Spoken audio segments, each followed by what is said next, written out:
All right, y'all. So tap that screen, tap that screen. We're going to get more people in here, get more discussions going. Once again, happy Juneteenth.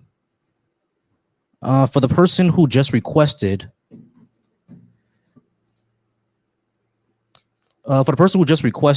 let me see, who was just there?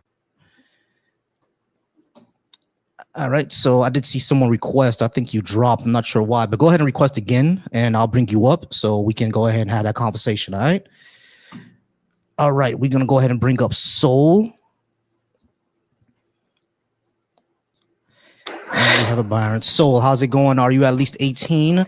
And did you agree or disagree with what I have on the board? I agree. Great. All right, cool. Awesome. Happy Juneteenth, bro. Same to you. All right. Now, this is more for opposition, but you're more than welcome to stay up because yesterday it got crazy, and you know how that go. And I mean, you know how that go. But just give me 1 second, Soul. Let me talk to Byron real quickly. Let's see, Byron, how's it going? Are you at least 18? And did you agree or disagree with what I have on the board? Yeah, I'm 42, and I agree with what you have on the board. Okay. But you just got to let me ask one thing. I want to ask you one thing. Do you mind? Sure. All right. So check this out. Today at work, it's declared a holiday, right? Mm-hmm. So I'm sitting there and I see like everybody get off work early before me, and they're letting them go because of this holiday.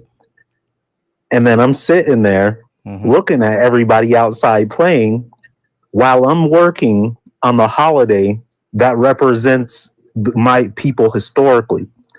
I felt like that was messed up. Am I wrong to feel that way? They let people out on a holiday, but you still had to work? Right. So just think about it. They say, okay, we're going to make this a national holiday. Mm-hmm. So we know it's not going to be busy. So if you request off, we're going to let people go off, get off. We're just going to go down the list or whatever. Mm-hmm. And then you end up working all day when it's actually your people's holiday historically. So then you're actually watching. So you're actually watching the people that enslaved your people get off work while you're still sitting there chained up working. So how do you feel about that? Yeah, I feel that Black people, specifically Black Americans, should be able to get that day off. To tell you the truth, yeah, I mean, like now, if us from the diaspora want that day off, that could be an option. But yeah, I think Black Americans should have that day off. Definitely, because they give it for like I think what's that Jewish holiday, like Yom Kippur or something like that. They give it for that. I think some days, and even Ramadan, you can call off. I think if I'm not mistaken, don't quote me on that. If I'm not mistaken, I think even then you can call off too. So why not this? That should definitely be a thing for Black Americans to get that day off, and hopefully that could be the case, right? Because that's something that you're noticing. I'm pretty sure a lot of people notice that. You know what I mean? So that could become a thing for Black Americans to get that day off. Yeah. Well, what ends up happening is like the upper departments, like they'll all have it off, but the people that are in the lower departments don't have it off. Typically won't have it off. And the people that you'll find that are in those lower departments are typically the people that are of melanated skin tone. So it ends up only benefiting the people that were the ones that have them working still right now. Yeah. Yeah, basically. It's crazy. Well, thank you. That's all I wanted to bring up. Hey, I'll drop down. I agree with you. Not a problem. Hey, I appreciate you. Definitely drop me a follow because we're going to be doing this all weekend. And yesterday was crazy. So definitely stick around because you know it's going to get crazy again. But I appreciate you, man. All right, y'all. We're just going to go ahead and wait for anybody to come up. I did get some people quick last time. Someone did request up. I'm not sure what happened to that person. They asked, how would that even look or how would that even work? That's already been calculated. I think it was Sandy Darity that calculated it about I think he said about 10 to 15 trillion dollars. Now that sounds like, impossible, like a lot, right? But we saw during the COVID years that Trump injected 4 trillion into the economy out of nowhere. Our military budget is already at $1 trillion. You know what I mean? We spend this already, y'all. And it's not like it has to happen all at one time. You can do $1 trillion a year until it's all paid off. That's not impossible, right? So I've always wondered what they just gave 3.5 billion to Iran. So yeah, I mean, you find money for wars but can't feed your poor. Feed the poor, exactly. Hey, and it's just kind of, you know what I'm saying? It's just it's just kind of these things where right away they feel like they're taken from us.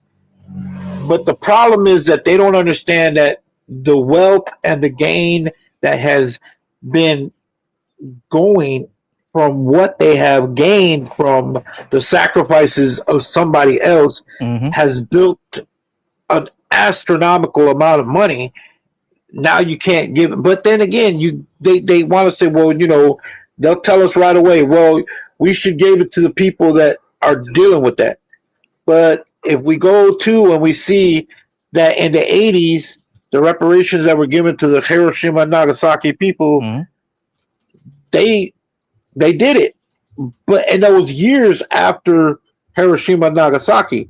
Exactly. And again, they want to say, well, we should have gave it to the people that were dealing with it. Okay, Jim Crow still happened in the 60s. You still got people that have to deal with that. Kid, Ruby Bridges is still alive. She got an Instagram.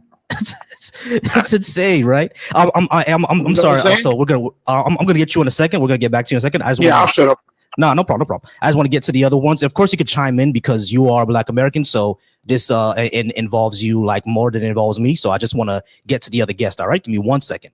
All right, Bread Pitt, how's it going, Bread? Are you at least 18? And did you agree or disagree with what I have on the board? Oh, I absolutely disagree. 100%, 100,000%. I got you, Brett. Give me 1 second, okay? Pimp Juice, are you at least 18? And did you agree or disagree? Oh yeah, I'm almost 40, and I actually agree. Okay, cool. Stay up here for me, all right? Saleh, I see you there up there, Saleh. Saleh, are you at least 18? And did you agree or disagree? I am 18. I disagree. Disagree. Okay, cool. All right, guys. Now Soul and Pimp Juice, they're kind of on my side of this. Let's not try to jump Bread or Saleh. So guys, give me a second. I'm gonna talk to him for a few minutes, and then we're gonna get to you guys. All right. All right. So Bread, how's it going? You say you did disagree. I'm gonna put some time on the clock for us to speak. You'll talk to me for at least about 10 minutes, and then you'll talk to those who disagree with you. Okay. All right, Saleh. Right, so you said you disagreed. Why do you disagree? Wait, me or Bread? Well, first we have to define, are you American or are you Haitian? Because you have a Haitian flag. I'm Haitian. My parents were born in Haiti. I was born in the United States. So which one do you like gravitate towards more, Haiti or America? Because I was raised in the culture, I think culturally I'm more Haitian, but with an American flavor. Black American culture, you know, influenced the way that I speak, the way that I dress, a lot of my mannerisms, all that came from Black American culture. So even though I speak, you know, Haitian Creole and I still eat Haitian food and everything like that, the way that I move through life has been influenced heavily by Black American culture. So question, if I think Haitian independence was like in 1804, right? Correct. So you've had no YT influence. Why aren't you living in Haiti right now? I'm not living in Haiti right now because my parents moved here in the 1977 at the point where things in Haiti were very, very tense, and the dictator at that time was taking out opposition party. So my parents had to flee. My dad was opposition party, and now that he was a college student, so he had to flee. And my mom, her parents just wanted a better life for her, so they just sent her away. Oh, so they wanted a better life, so they fled from an all-black area to a more majority white area, correct? Well, they fled to where there was more opportunities and had proximity. So yeah, that was so a more European like based society, correct? It wasn't about it being European. It was about the opportunities. I'm not sure what this has to do with reparations for Black Americans, though. Oh, well, the thing is I'm trying to set like some kind of foundation. Because no, there's no foundation here. There's no foundation here. This is about Black Americans. This is about them deserve reparations. My parents and the reason why they came over here have nothing to do with that. I know you can't handle the heat. Okay, but moving on. No, I'm handling the heat just fine. I'm just saying that what you're talking about has nothing to do with the subject. Oh, sure it does, because No, it you have a doesn't. Haitian flag in your name. Irrelevant. Right? Irrelevant. You're saying Irrelevant. Brad Pitt. The question is Black Americans deserve reparations. Me being Haitian and saying that my cousins in America deserve reparations have jack shit to do with that. The reason my parents came over have jack shit to do with that. You said you disagree with Black Americans getting reparations. Hold on. Okay. So you said you disagree with Black Americans getting reparations. The question is the question then becomes why? Me being Haitian has nothing to do with that. Okay, sure. So the war on poverty. Do you know how much the government, the United States government, has invested in the war on poverty since the 1970s? Do you know? Lot. I mean, what's a lot? Not enough. I'm trying to see if you know things. Yeah. What's a lot mean?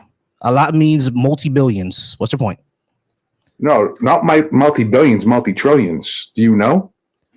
No, I think it's multi-billions. You should know these things if you're going to have these prompts, correct? How much was spent on the war on poverty? 25 trillion. I'll give you that. Okay, $25 trillion. About 25 trillion. Yeah. As of sure. Yeah. So 25 trillion. Okay, so what do you think the Black Americans deserve in reparations? Go ahead. Call her out. Do you think blackness is synonymous with poverty, Brad? He probably does. So give me 1 second, Anita. Annie. I promise I'm gonna get you in on this. So Black Americans, as far as what Sandy Darity was able to calculate, is about $800,000 to each family. Okay, so the thing is let's calculate these. So there's about that's $15 trillion. 7 million. So again, we've spent just alone on the war on poverty, we spent probably 25 trillion. Now, what do you think Black Americans today, on average, have put back into the U.S. tax-based system on average every year? Go ahead. I don't know. What's the percentage? Like 10%, You know 20%? how flawed these stats are because you think it's blackness white is stats now. synonymous. No, you think blackness is synonymous. Facts. No, that's not facts. That's propaganda because you think poverty is synonymous with blackness and it's not. Black people in America couldn't even access the New Deal. Well, let them they go. couldn't Come access on. GI Bill. They couldn't access these things. So am I talking? Okay. Hold on. Everybody pause. Yes, you can. You can talk to me. The fact, you said how much percentage are they putting back into the tax base? The problem is, Brett, is that this still has nothing to do with reparations. Because how much they put into the tax base is irrelevant. Because the Japanese got reparations, and hold on, shut up for a second. The Japanese got reparations. Okay, get emotional. Shut up for a second. The Japanese got reparations, and they don't put as much into the tax base as Black Americans or white people, but they still got reparations. So asking how much they put into asking how much they put into the tax base is irrelevant. And now, not only that, poor people who are disproportionately poor are always going to put less into the tax base. The question that you need to ask is, why are Black people disproportionately poor? Usually because they have an average low IQ. I mean, that's just incorrect. You have Asians. Incorrect. Yeah, no, it's correct. No, it's incorrect. Where's that information come from? Where does that information come from? Hold on. Brett, stop. Stop. Where does the information come from? I'm going to tell you. Brett, hold on. Relax. No. The thing is, you have a computer. Listen to my question, Brett. Brett, be quiet for a second. I know about the race and IQ thing. Everyone knows about that. That's not the point. Are we pretending? I asked you, shut up for a second. I asked you, where does the information come from? Are we going to say from the YT man? That's not what I'm. Just answer the fucking question, guy. What does IQ stand for, Brett? Hold on, just give me a second. Intelligence quotient. Relax. I'm going to get you smarter than you. Hey, Brett, you're not smarter than anybody. Where does the entire race and IQ thing? Where does it come from? Wait. So again, so what we have? Answer the question, dude. Answer the question. I'm trying to help. No, you're not. You're not trying. Okay, this is what we're gonna do, Brett. Number one, you're not helping anybody. Number two, you're not a teacher. Number three, you're not smarter than anybody. You being white and us having opposite political spectrums does not mean you're smarter than anyone. Stop that. That's number one. Number two, answer the goddamn question. The entire thing of race and IQ, who came up with that? Who was it? Do you know? Wait, are we going to say the YT man? Answer the fucking. I'm gonna ask you. Bread. I'm gonna give you one more chance to answer the question, and I swear we're just gonna go ahead and move on because you're up here to play around. Race and IQ. Because he's right. Race and IQ. Me. Race and IQ. So, race and IQ. Who were the people that came up with that? Do you know? So we're going to talk like back to the 1400s. I mean, I do, but you're smarter than me because you're white and I'm a black woman. But I want. He's asking you the question, Brad. He's asking you the question. I can answer the question for you, but you know, I'm black. I'm not smart or whatever. So yeah, answer the question. Answer the question. Who was it? So why do you guys keep muting me? I keep muting you because you're not answering the question. The people who came up, the two scientists or so-called scientists that did the whole race and IQ thing, who were they? Do you know their name? I can't remember off the top of my head. It was Lynn and Rushton. Richard Lynn and Rushton. I forgot the first name of Rushton, but the first one was Richard Lynn. That's wrong. No, Richard Lynn. Who wrote the bell curve? It was Richard Lynn. No. It was Lynn and Rushton who wrote the bell curve. No, hey, listen. Hold on. Stop. You're the one who brought up race and IQ. The people who proposed that was Richard Lynn and J.R. Rushton. Shut up. The people who did the entire race and IQ thing, who made it popular, was Richard Lynn and Rushton. I forgot Rushton's first name. I'm gonna look it up right now. But Richard Lynn and Rushton, the ones who wrote the bell curve. Shut the hell up. Shut the hell up. Stop interrupting. The ones who came up with it was the one who wrote the bell curve. The problem with that is that their data was not only outdated, but they also threw in factors. They also tried to say that this is the average IQ of black people in certain areas, but their methodology was completely flawed. They tested 6-year-olds in a starvation area, in an area that was that had no food and no nutrition, and they were 6 years old, and they were 6-year-olds. So obviously that's flawed, right? Can I talk? Hold on, I'm going to answer. I just need you to answer the question. 6-year-olds who are going through famine, is that a good data set for an IQ of a population? Yes or no?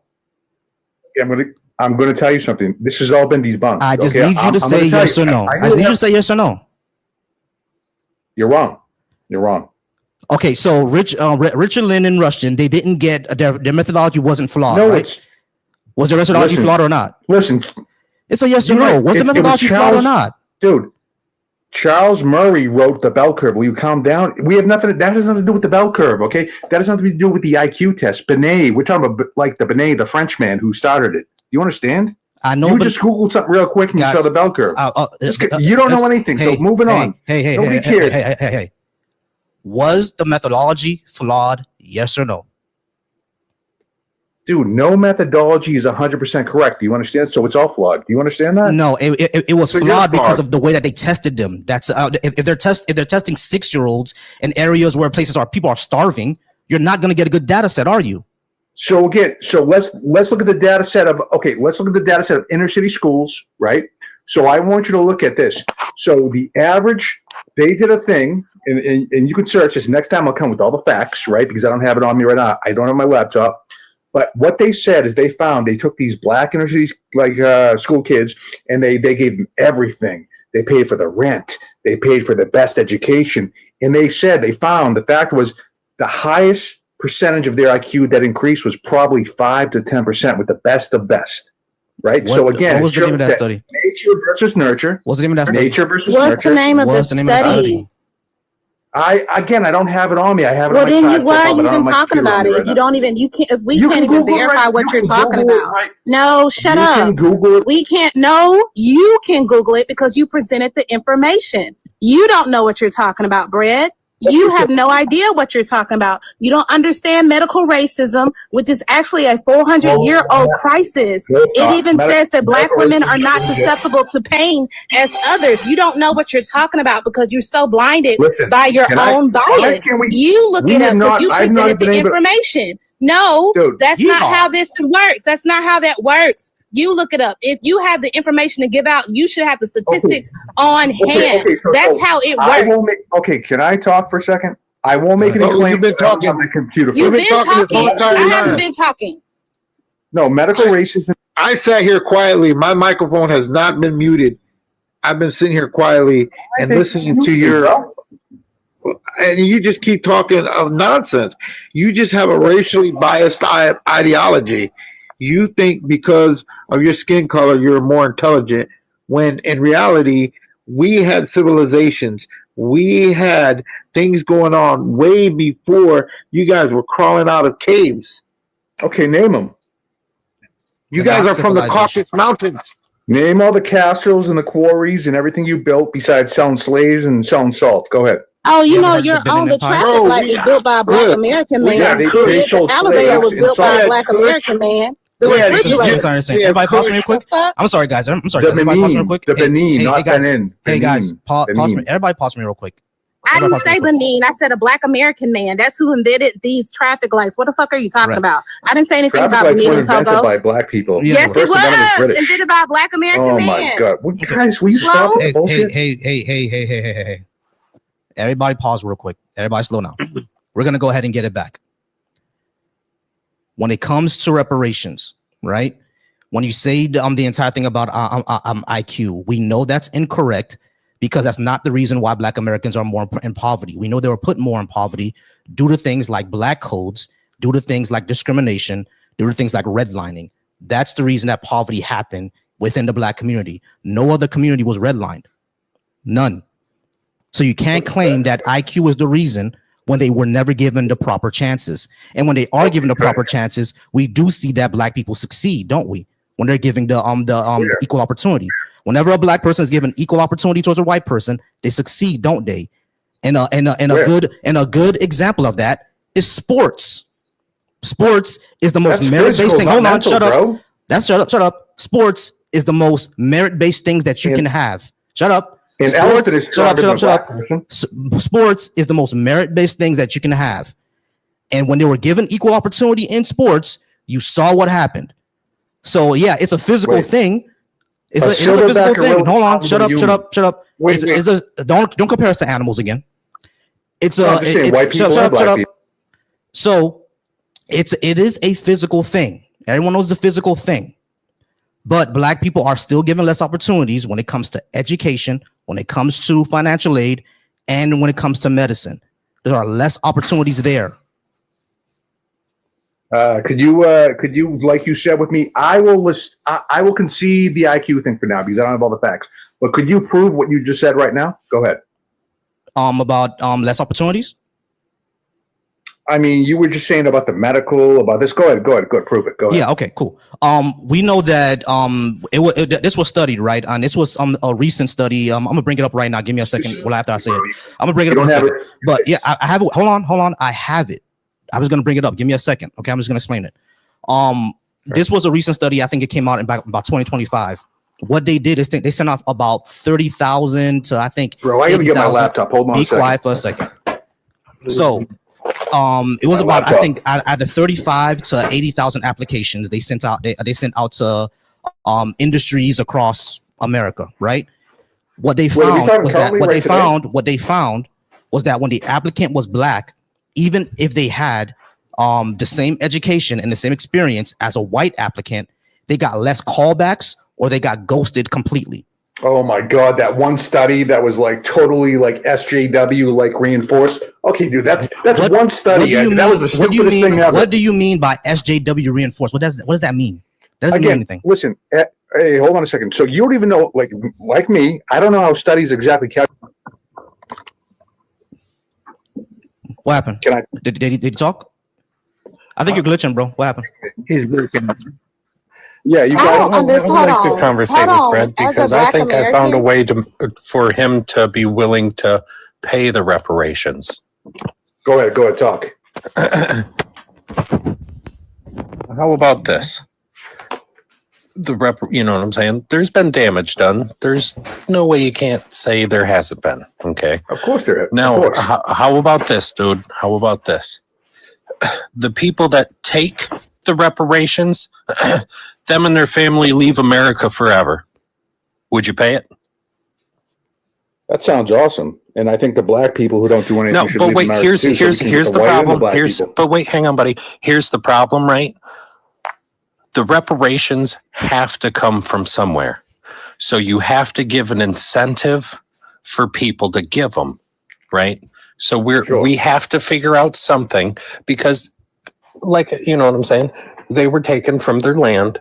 So what if we gave money and they got to go back?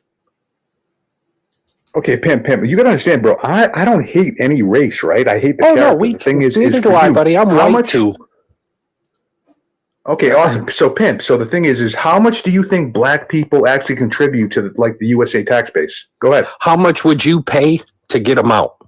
No. How much? Hold on. We have to figure out the value of black Americans. My right? man's. What have they contributed? This is irrelevant. What black people have contributed. Oh no, it's very relevant. Hold on. Let me ask you a question. What music do you listen to? Rock. All of that. How about country, if y'all want us out so bad as a black American, Rap is horrible. as the black American that is on the panel? How about when y'all give us our reparations because we have been, we can't trace our lineages back to so far because of that. Why don't we take all the inventions and everything that we contribute to the society with us too? So y'all can be back where, all the money. All of the old money. The only reason why people have old money in the U.S. because it comes from enslavement. Let's just take that shit back too. Everything we worked hard for, everything. Garrett Morgan, the gas mask, the traffic lights, the refrigerators, all that. Let's take the shit with us. All false. None of them invented by black people. Yes, it was. Look up Garrett Morgan. You got Google in your hand. Look up who Garrett Morgan is because damn, I don't see how somebody who can really. I feel bad for black people like that talk like this. I feel bad for you because you're slow and the sun doesn't even like you. The sun eats your ass up every time you go outside. First time I heard that. All around your fucking face. I feel like you should know this if you are saying that black Americans are so slow, they're so dumb, they're so this. No, I'm not saying black Americans are slow. And who knows who Garrett Morgan is? You don't even know who the fuck he is. They're slow, not all black Americans. I'm slow with my 3 degrees and 2 ounces, but you're sitting up here doesn't even know who Garrett Morgan is. Thank you, DEI. Oh my God. Right? I'm just slow as fuck. Be real. We know exactly. Here's the whole thing. Everybody has to be real. Listen. The money has to come from somewhere. Right. So you have to give an incentive for the people that's going to be paying the money. $2 trillion is what. Just everybody pause real quick. I definitely want to ask this question. All right, listen, Brett. There's the question. You already agreed that damage was done to the African American community, and this was done by the government. So the question is, if the government damages something, should they fix it or not? The outcome wasn't a net positive, so no. What are you talking about? Okay, if they but damage in your scenario, how wouldn't the government be doing me a disservice? Okay, I never had anything to do with it. But where does the government get the money? The government gets the money from the taxpayers. From 80% from white people. 80% from white people. Yes. Listen to the question. Go ahead. Does the government has a responsibility to repair what they damaged? We have already. No. So you're saying I wouldn't be damaged? Actually, hold on. The question. Wait. The question was a yes or a no. If the government causes it is that simple. If they cause damage to something, do they have a responsibility to fix that damage? Yes or no? Yes, and we have. Okay. We have. So the answer is yes. Now you're asking that they have. How? Tell me one policy. Hold on, stop. Tell me one policy. No policy. Hold on, stop. No policies. Stop. Tell me one policy. Shut up for a second. Tell me one policy that the government passed that fixed the wealth gap between black Americans and white Americans. What was it? Wait, hold on a second. You're saying no. Answer that question. No. What you said they fixed it. Nothing. You said shut up. You said they fixed it. Be quiet. You said they fixed it. So the question I'm asking you is, what was the policy that they passed that repaired the wealth gap between white Americans and black Americans? What was it? You want to say on that? No, policies don't matter. It's about the outcome of the money, the monetary value. Okay, that's all. You're not answering my question. You're answering my question. Listen to my question. No, it doesn't matter. It does matter because that's how government repairs things through policies. What was the policy that repairs the wealth gap between white Americans and black Americans? What is it? No. Policies don't repair anything. Do you understand that? Yes, they do. Yeah, Brad, you slow as fuck. I like, what degrees Jesus do you have? fucking Christ. Where is your knowledge coming from? So 'Cause you you are guys are so seriously good. slow. You think, Brad, I got a No, question where's for the you, Brad. Let me information just say coming something. from? Can I just I say got a something question real for you, quick? Brad. I'm Listen, sorry. I I just want pause. to say something. I'm sorry. I pause real quick. Let Soul How go. mu- Let Soul, because Soul hasn't gone yet. Go ahead, Soul. Go I ahead, got a Soul. question for you, Brad. So you really feel that if there was no Black Americans ever in this country, America would be exactly the same? Oh, we'd be so better off, man, because only during the slavery trade only accounted for 5% of the gross domestic product. Yeah. Okay, there you go. No, he's dropped because he's just a No, racist. that's no all point. I want to just understand.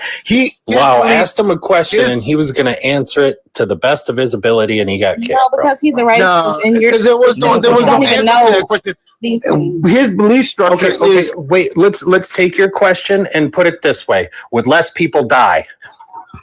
No. would less people die where? No. You said if there was no Black Americans in America, would less people die? No. Yes or no? No.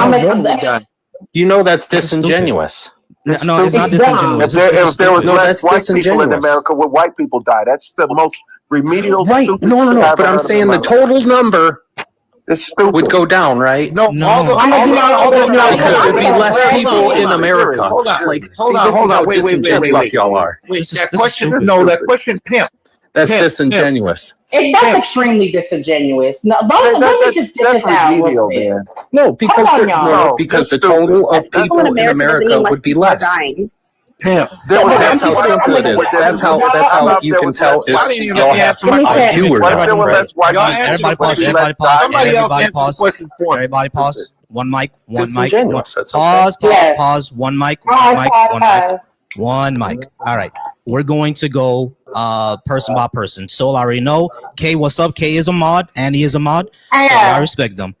Okay. True, I'm bringing up in a second. I'm just looking for opposition at this second. I think only Pimp Juice is the opposition. I do see True. No, if you remember, I said that they do deserve it.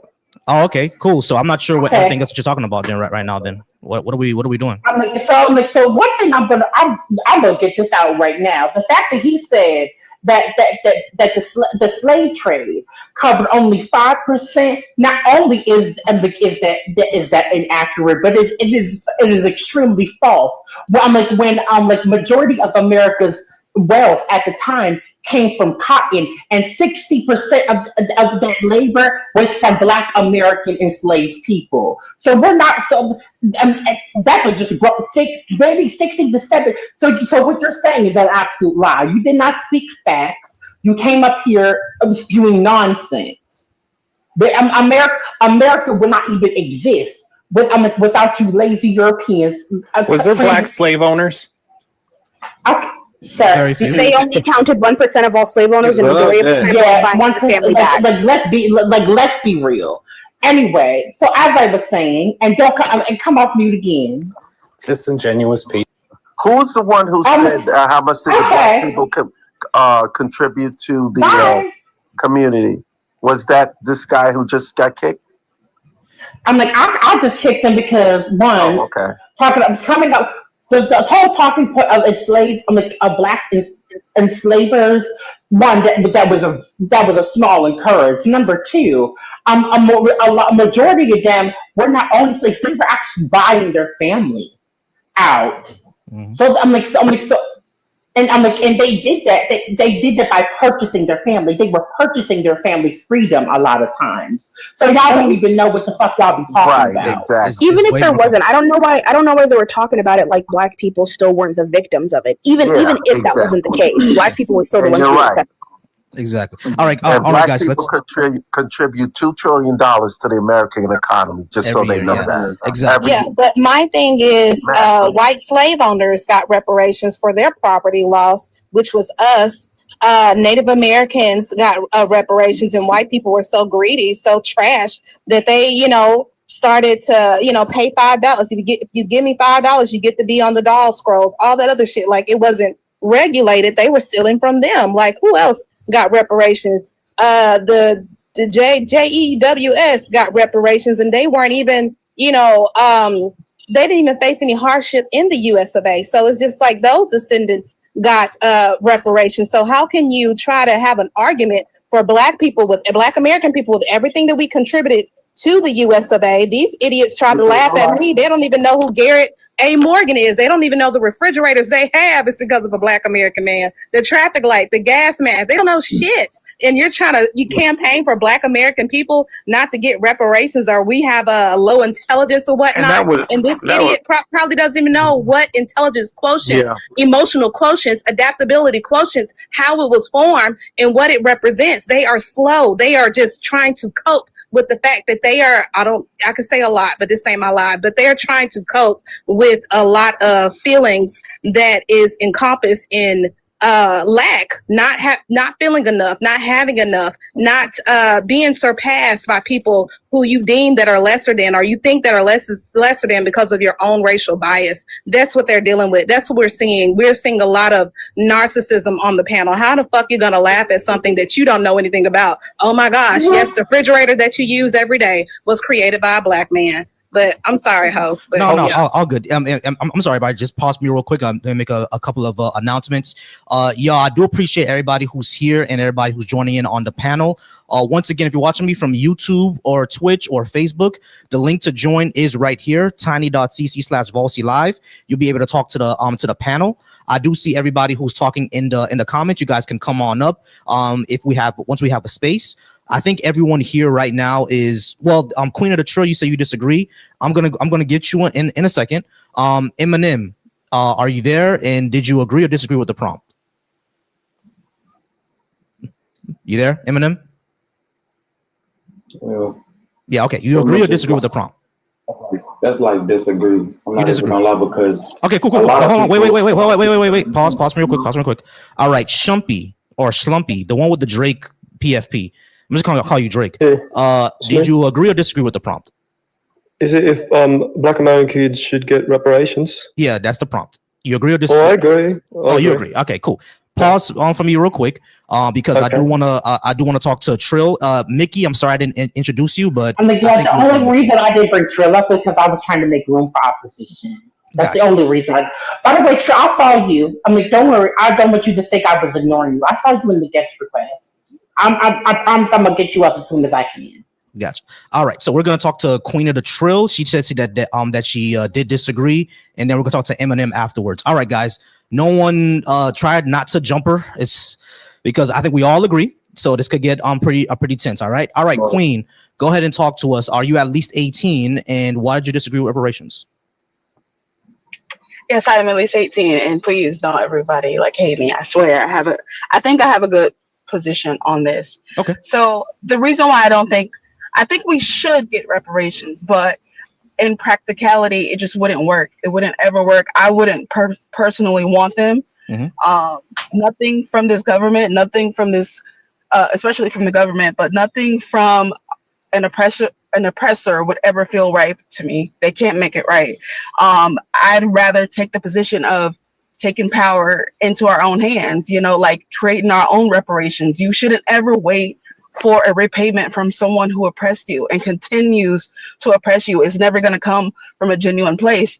And there is going to be some kind of backhandedness with it. It's going to be our government is look how they treat non-Black American citizens. It's going to be a backhanded ass handout or some kind of way that it's okay, great, we got it, but there's going to be some payback on the other end.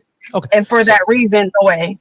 I'm sorry to interrupt you. Okay, so if I'm understanding correctly, it's not that it's not morally correct that Black Americans should get reparations. Is that even if it does happen, number one, they may not do it, but number two, even if it does happen, there's going to be strings attached in order to keep Black people in a subservient position.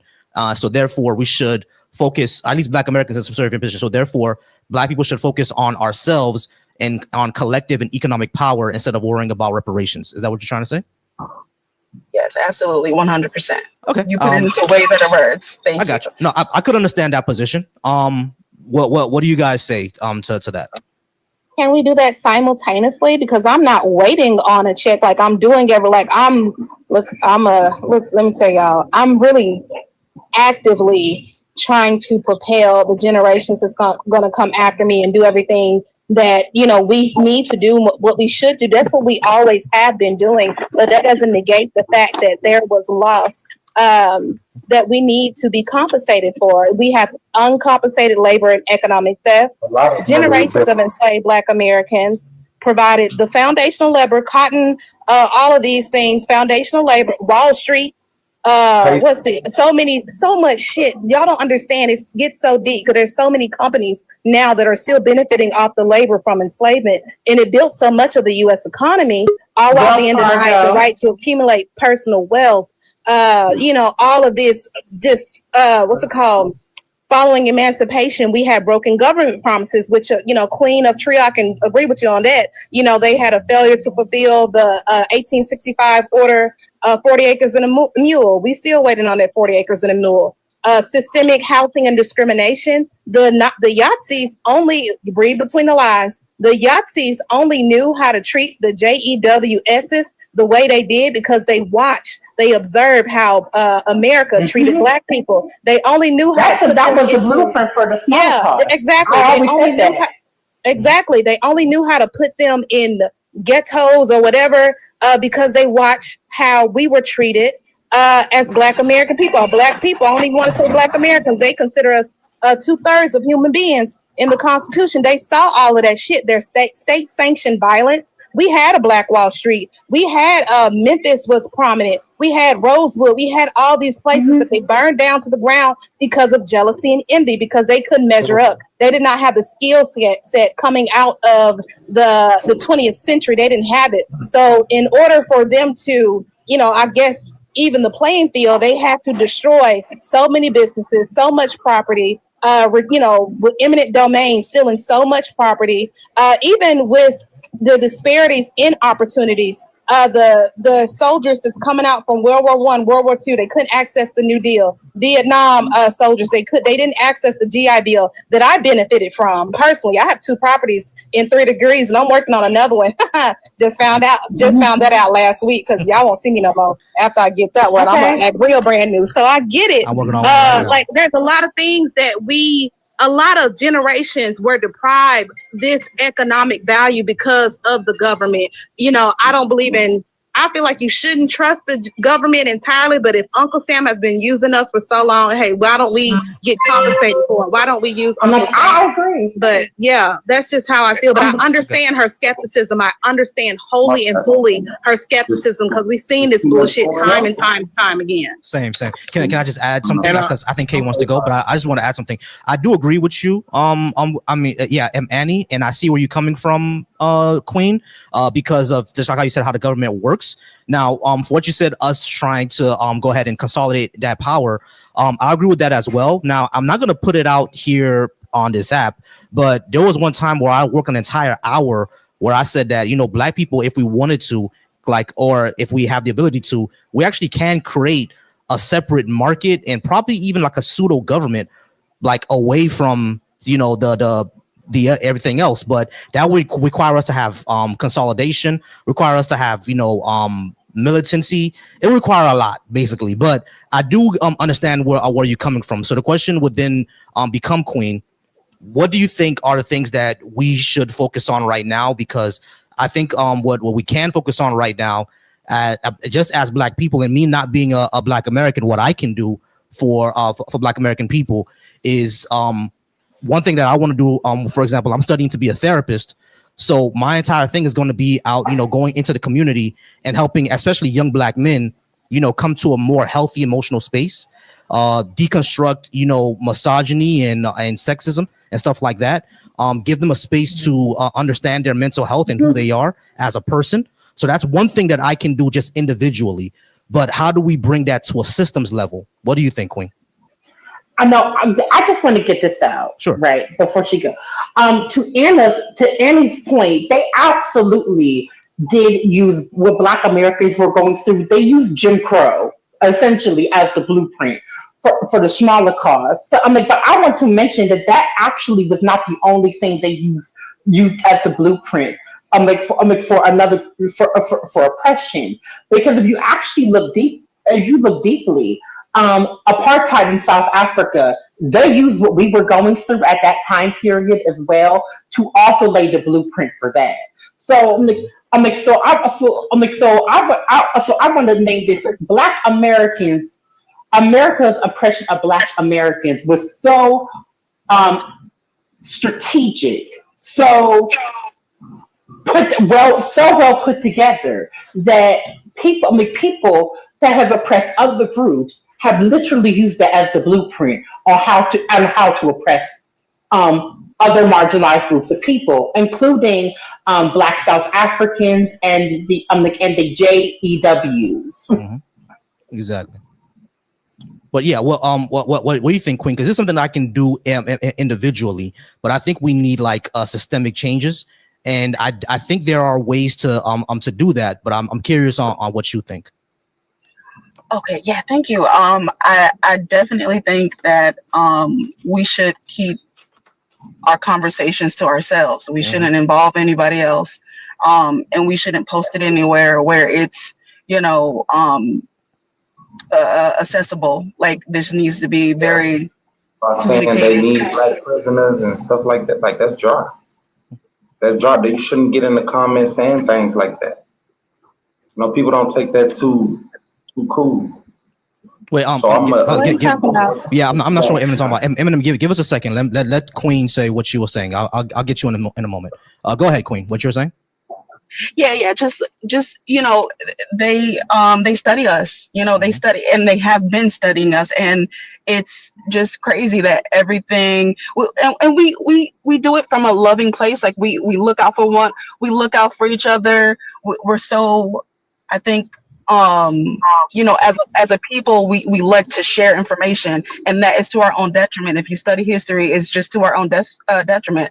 So we have to keep all of our information to ourselves and be very secretive about it. Or not even secretive, but just a code. It's a code, and not even in a racial way. That's like, oh, white people can't know, or I'm sorry, white people are the races. It's just, we have to be very careful on who's a true ally, because even the allies, once they are kind of once they have to feel forced to pick a side, they're not going to pick the side that's harder. It's just human nature. So I think we have to stop being naive about a lot of things and still take advantage of consumerism, and still take advantage of all of the privileges that come with being Americans. And we can have pride in that, but protect and preserve our culture, protect and preserve our economics, and share sparingly. Yeah, no, 100%. I think that Black people should patron each other primarily. You know what I mean? Like, for example, I'm Haitian, right? I'm majority go to, because I live in a city that has a lot of Haitians here. I do patron the Haitian restaurants. But if they're if I'm around, or if they're closed, or if I'm just feeling like it, I will go to the soul food restaurant. I will go to a Juneteenth event. I will go to the Black person first. Anybody who I see in my community who's around, who's a Black person, I'm gonna go to them first. And I think that's what we should do. And we can get that to a systemic level if like we said, we have cooperative economics. One thing that I've said before, and this is something that I know is hard to do because of trust may not be there, but we should have like community banking, where when I'm talking about community banking, where we actually put our money together, like, hey, y'all, we're all going to open up this account, and we're going to be putting a percentage of our money into that for us to fund this scholarship, for us to help, Miss Janice out with her rent, for us to do this, for us to do that. You see what I'm saying? I think we could create networks like that, but I'm divulging too much, but I just want to know what everybody else thinks. Annie, Nikki, can I say something? Whatever you got. Can I just, I'm sorry. Can I say Queen of Trill, I believe in gatekeeping. I believe everything you said is pivotal to the Black American experience to keep us safe, because we understand that we're not always safe when we go out into the greater society, when we have to interact with the status quo. But there was, right now we are trying to play catch up because of so much has happened to us post-slavery. Post enslavement, there was these credit unions, there was we could go to the church and they would have funds. People have become so capitalistic and not communal that it is taken away from the community and Black people within itself. We have a lot of Black people who think because they got this and that and that and this, that sets them apart. You know, that whole I'm not Black, I'm OJ bullshit. And that's where we have to pretty much draw the line with them too, because there's a lot of Black people who are not communal either. Like at once upon a time, this is how I'm gonna tell you this. Once upon a time, the funeral homes is where the place where people went to start businesses in the Black American South. They had to go to the funeral homes because these white establishments wouldn't even take our bodies. So they will pay on a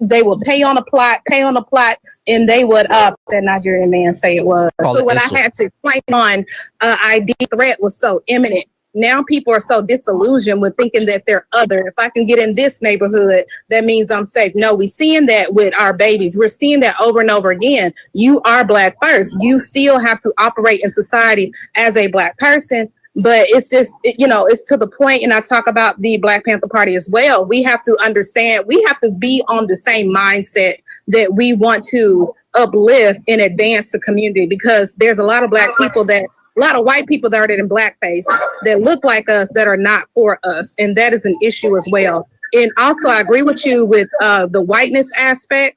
A lot of white people, even though if they're well-meaning, they want to be allies, they have to deconstruct and really break down their white fragility and their white privilege. Because what first thing that if you make them mad, they can switch up on you. If they feel like they're not being heard, they'll switch up on you because they do understand they still have that privilege. And we know that white people are very fragile. They'll cry they'll weaponize their tears. They'll cry at a drop of time. And next thing you know, somebody is in an oak tree somewhere in Mississippi.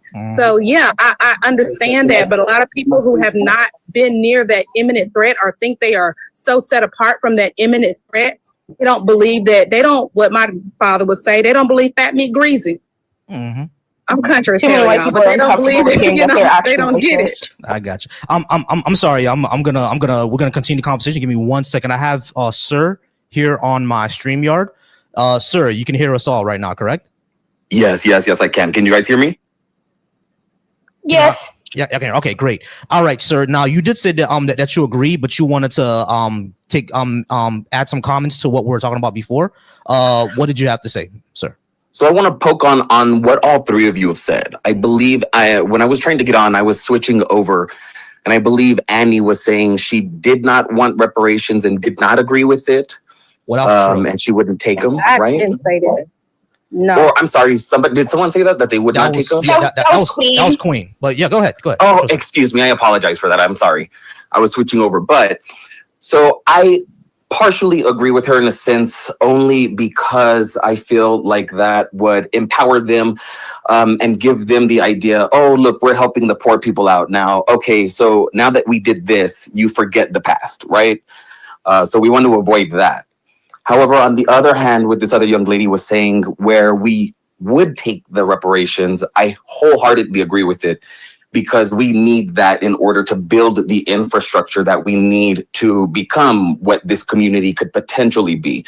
But it can't be done separately. It has to be done with the policies and those things that dole it out, because there has to be programs, it has to be direct payments, infrastructure. They have to go at it to where they are building us to bridge that wealth gap, right?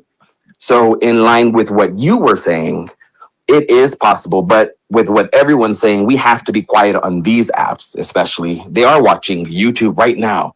Probably somebody from the FBI is watching, listening, trying to get where we are. When that slush fund came out and everyone started saying, oh, these are our reparations, we've been hit by cops and everything, bam, they got rid of it real quick, because they knew they were going to be flooded with claims because we let them know what we were going to do, right? So we can't give them the idea. We have to catch them off guard. So that means taking those funds that they're going to give us for reparations in direct payments, let them build our infrastructure, and let them have that enlightenment or that greatness that they want to have. But with that direct funding that we get and every dollar that we get from the corporations that were created by these white Americans, we then have to take that money and, like you said, we need to build a coalition to where that money is strictly circulated within the Black community, which means we have to go out and buy land. I'm already working on something like this actually over here. I'm in far West Texas. And I've started buying up land because I want to give that access to Black only families. Because when these people made a Black only community, a white only community, nobody cared, nobody said anything, and they didn't get the reaction that they wanted. And now they're quiet about it. But as soon as we have that opportunity, we have to be careful with it. And then that's where we build our banks, make a Black Amazon. So that way we are only buying Black products and recirculating that dollar within our own community. Create that bank to where we get paid from our corporations. I work for the federal government, so my check's not going to touch Bank of America. It's going to go to X, Y, and Z Black Bank and keep it recirculating in there. And that's how I believe that we could build that wealth here. But we have to be absolutely careful because any move that they see, they'll take it as a threat. And at that moment, they'll end it completely. No, and you know something, sir. Well, one funny thing: those white communities, the reason why they fell apart because the food wasn't good. Exactly. That's seasons and nothing. But we have the opportunity. We have everything that this community, that this country's built upon, and we need to create spaces that are strictly for Black people. They have Trump's Twitter version. We can just make a Black Twitter or all join fan base. And create communities where we have to vet the Black people that we are bringing into these spaces, because we have to know that every Black person that we bring in has to be able to trust every other Black person. Correct. Just like they did back in the 30s, 40s, where they had secret things where they'd meet at night, go to juke joints, have secret meetings. We have to do those same things and let it circulate. Not on media, because that's against us. No, there's no Black-owned media. We can't let it circulate out in these spaces, period, where they have access to it, because that's how they get to us. And then they will pay some Black people to infiltrate, and some Black people will take that dollar to get off ahead really quickly and then fuck up the whole deal. Yeah. But we have to vet everybody to get into that space. Gotcha. You know what, sir? When you say that, right? One thing that I've always said is that I wish I could teach more Black American people Haitian Creole, because it's like I want to talk to y'all without anyone else hearing. You know what I'm saying? So yes. I would have teach y'all. I hope more of y'all learn the language, because I want to teach y'all. Or I know there's a language called Tut that Black Americans came up with. One more thing. Let me say one more thing. I'm sorry. So I live in far West Texas, and the land that I'm buying is in New Mexico.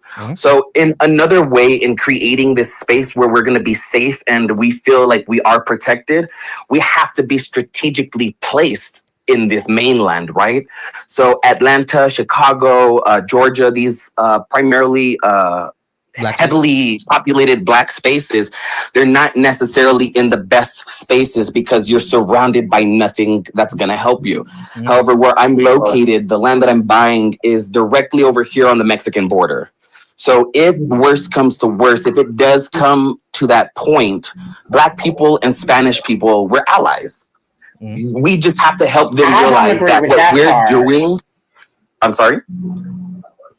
No, the only thing I disagree with what you're saying is that Black people and Hispanics are allies. That is, I think, when enslaved people would run to Mexico, they wouldn't give them back. Where I live, Mexico said when slavery was going on here in Texas, a lot of Black people moved down to Mexico. So the population in Mexico where I live, it's highly Black. It's very diverse. So a lot of people were helped by Mexican people because slavery was ended in Mexico before it was the United States by an Afro-Latino president. So a lot of people went down there. You mean the Afro-Latino president that they unalived only for also to protecting Black people? The Egyptians. Yes, exactly. But I would say strategically in this mainland, this is the best place to do it if it comes down to that. I got you. That's why I go so deep. Sorry. If I pause, hold on, give me a second. I'm sorry.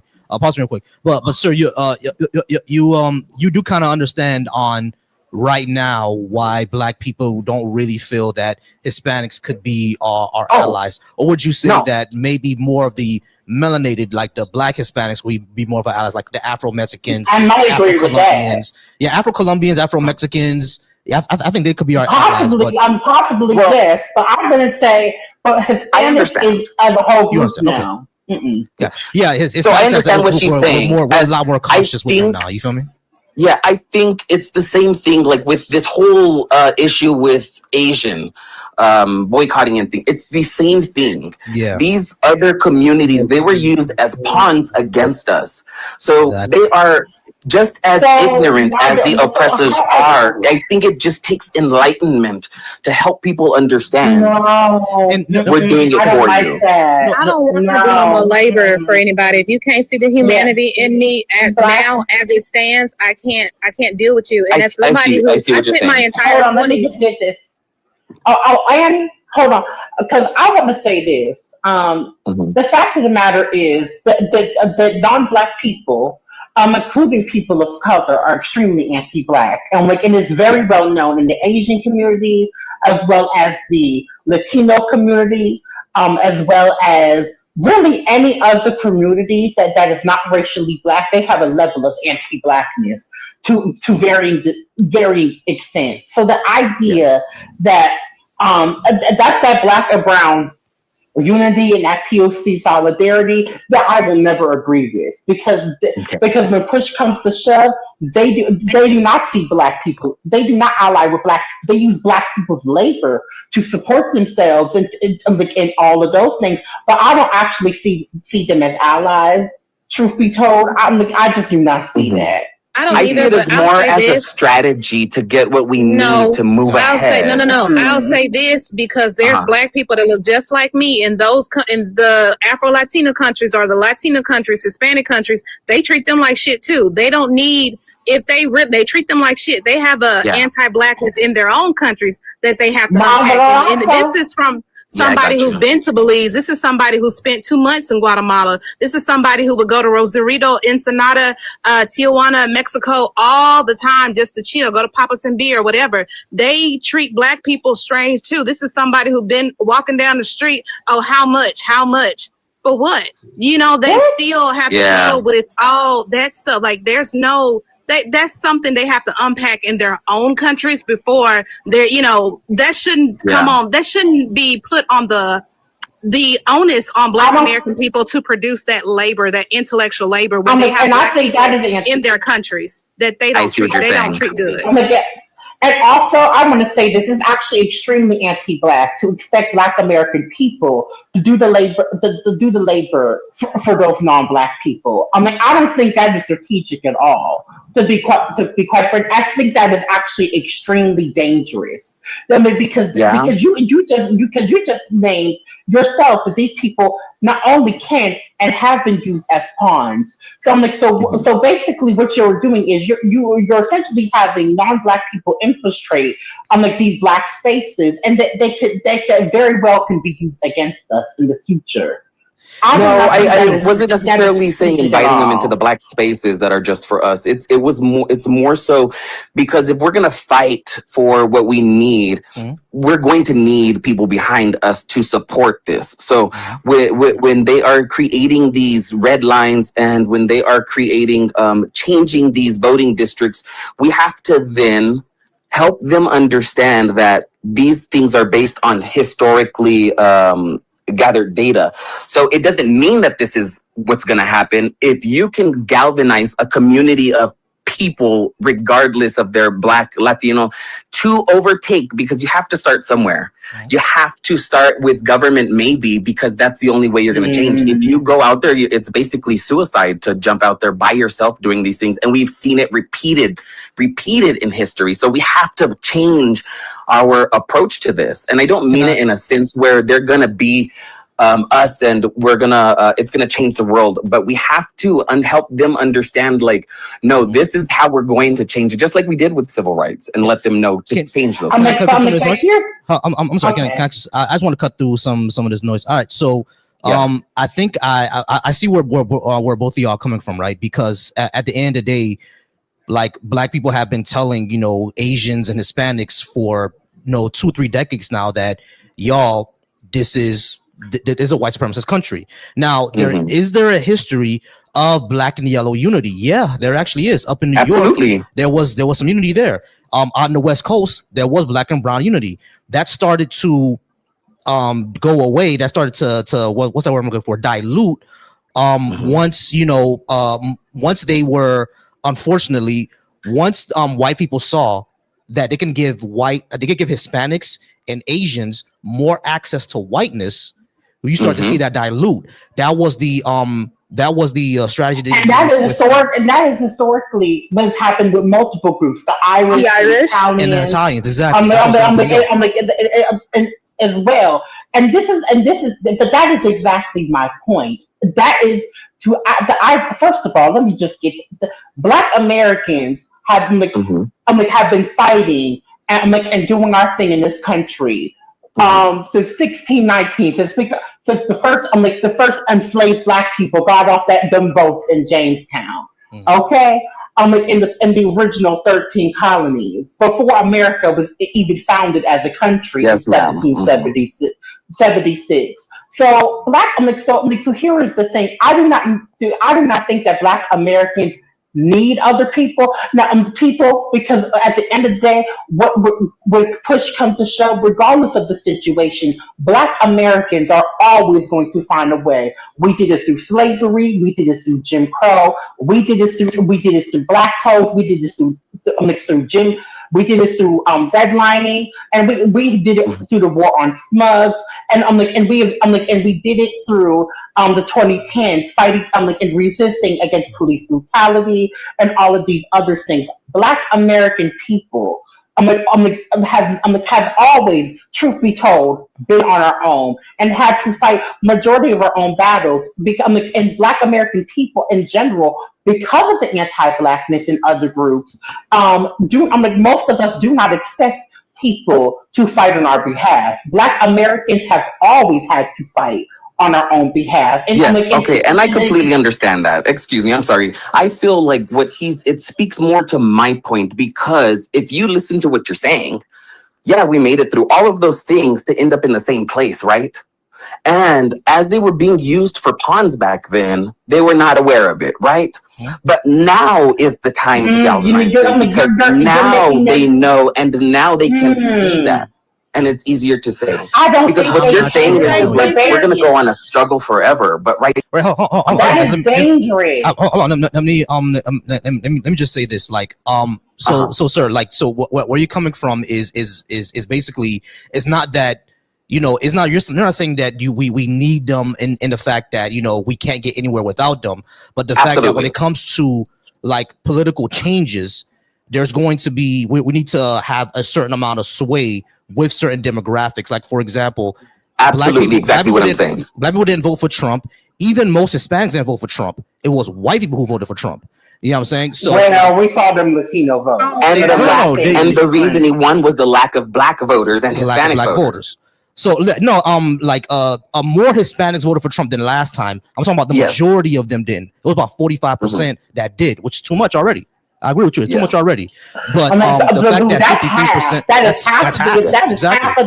That is not, which is crazy. That is small. That is not. No, don't get me wrong. I understand. I completely understand where she's coming from, and I completely understand that. But I think I'm in a different generation where we have to change it now, and this is the perfect opportunity for that. Because of social media, it's hard to hide this now. It's harder to hide these things when they're doing it in front of your face. So I would say I see where you're coming from. We just got to be very, very careful. Yeah, I mean that's what absolutely. But that's what it takes. I don't feel like I agree because again. I don't agree because we see. Well, I mean, if you're not going to do the work as hard as your forefathers did, then you shouldn't be here. No, sir. Hold on. Give me 1 second, sir. Annie's gonna go, and I think Mickey wants to say something as well. I did see. Sorry about that. Sorry. No, I will say this. Black people have expounded so much labor. It's not on us. The onus is not on us to teach and to keep teaching. They have access to the same information that we do. We understand that Hispanics coming from these Latin communities where there is blatant anti-Blackness. Because like I said, there's people who look just like me. I met my doppelganger in Rosarito Beach, Mexico. There's a woman that looks exactly like me. Yeah, so they have to deal with their own issues. Like you can't say, oh, if you're not willing to do the work, we are trying to do the work and preserving ourselves and preserving the generations coming after. What you're saying is very optimistic. It's beautiful, you know. But it's also anti-Black. But it's very dangerous for Black people. You are putting a lot of Black people in danger. So we have already spoken about the anti-Blackness in these communities that they are grappling with. And we can talk about, but what's it called? Baker's Rebellion, where, you know, people wanted to rise up. The Irish and the Black people wanted to rise up against, you know, the status quo, the big slave masters. So they had to create division. We understand that they get incentives that we don't get. We understand where the model minority trope comes from. We understand that now, because of that, and because of the indoctrination of white supremacy, it's going to be a lot harder to get these people on board. Like that, let that be a personal mission for you. But for me and mine, I want Black Americans to be free. But Mickey can talk, and I invited Dr. Taharka up here because I love his insight. Definitely. I do want to get to Harka in. I'm sorry, so I'm gonna let you go ahead and no problem. I'm gonna let you go ahead and respond. But Mickey, go ahead. What were you saying, sir? I'm sorry. I called you sir. I do apologize. No, don't worry. It's fine. I was gonna say I loved listening to this conversation. I do have to go, but I want to get like a final word in, and it's that I see where like everybody's coming from, and I do agree with most of what everybody's saying. I think one of the most frustrating things is that Black people have been doing the work, even past, you know, when we were trying to align with the Irish, with people of color to revolt. It's that when the government sees that happening, they're like, we can't have that. Like the Rainbow Coalition, the Black Panthers were aligning with rural white people, rural whitey poor people who saw that, hey, we're not being treated fairly. And the government's like, oh, y'all are having class solidarity. Y'all are coming together and understanding that, you know, there are things that y'all can come together on. We can't have that. And they were assassinating people. Whenever Black people came together and were like, we're done with everybody else. We want to start our own communities. The government would come in. Then we'd get things like, what is it? That big park in New York, Central Park. Central Park, Lake Lanier. Whenever there are thriving Black, whenever there are thriving Black communities, it's not that like we can't do that. We absolutely have proven time and time again that we have the capability to come together as a community and support each other. It's that the government doesn't want that. They need us as scapegoats. If they have a community who has fought so much and is able to be like, you know what, we can distance ourselves from that. Who are they going to put in prison? Who are they going to over police? Who are they going to point to say, oh, this is the minority that y'all need to try your best to not be like? And it's just very, very frustrating. But I wish you guys all a very, very happy Juneteenth and a great weekend. Thank you so much for the conversation. Goodbye. No problem, Mickey. Appreciate you. Come by. Now what Mickey brought up is exactly why I see where Sir is coming from, because we've seen it before, right? The Young Lords, the Young Patriots, and even back then, the Young Patriots had the Confederate flag, but working with the Panthers more and more, they got rid of it. You see what I'm saying? So it's like it's one of those things where we know it could happen just by being around us, right? But I understand exactly where Annie and Kay is coming from because of what's going on right now. It's dangerous. See what I'm saying? So we got to be very, very, very careful. We got to vet these people like heavily. Yeah, you know what I'm saying? So we got to make sure that each other, because what happened to Fred Hampton? Like Fred Hampton did all of that, 21-year-old man, and he's no longer here because of people that look like us, you know, infiltrating the movement and not being community minded. And wanting to get that validation, that pats on the head from the YT man, and really just destroyed something that would have been so monumental. That would have just created a different trajectory for so many different people, you know, in the North. Yeah. So I want you to understand, sir, like where they're coming, Annie and Kay is coming from. It's from a you know, a genuine place. We got to be very dangerous. You know? No, believe me. I'm on here. I'm non-biased. I don't get upset at anything. I honestly don't. I'm not offensive or bothered by anything. I'm unbothered. I just want to be in that conversation, and I completely understand where they're coming from and exactly what they're saying. Now, I'm not saying that this is something that needs to be done now. In my head, it's more of a timeline of years, obviously, because you would have to create these Black spaces and communities first, and then take away that Black wealth or that Black dollar so they see that, and then you can build on to making those relationships. It wasn't anything that I was thinking right now in the current, weather situation, what's going on with everything, but I understand where they're coming from. I absolutely do. Okay, I got you. So we set up ourselves first, and then we seek out to see who can be that. Just like how the Panthers did. They had absolutely. Had an infrastructure. We have our first, banks, and then they don't have our Black dollars anymore. We're not supporting Walmart because we got Porters. We're not supporting Target because we got Jackie's or whatever. You know what I mean? So they're going to see the absence of that Black dollar, and at that point in time, they're not going to come groveling to us. They're going to try to create something to take that away, like, oh no, only Black businesses, no segregation, so on and so forth. But at that point in time, be too late. We will have amassed so much that it's going to be hard for them not to see what the picture is. And I don't know how to verbalize it if that makes sense. I'm sorry. I got you. Like, we set ourselves. I got you. Congratulations on everything you're doing in West Texas. I went to West Texas and I was scared for my life. It's so barren out there.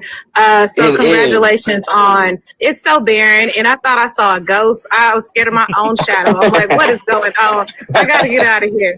But I have a specifically, if you guys are interested, I do. That's what I want to build over here in New Mexico, El Paso, Texas. I have land. I'm building houses. It's going to be something that it needs to be done.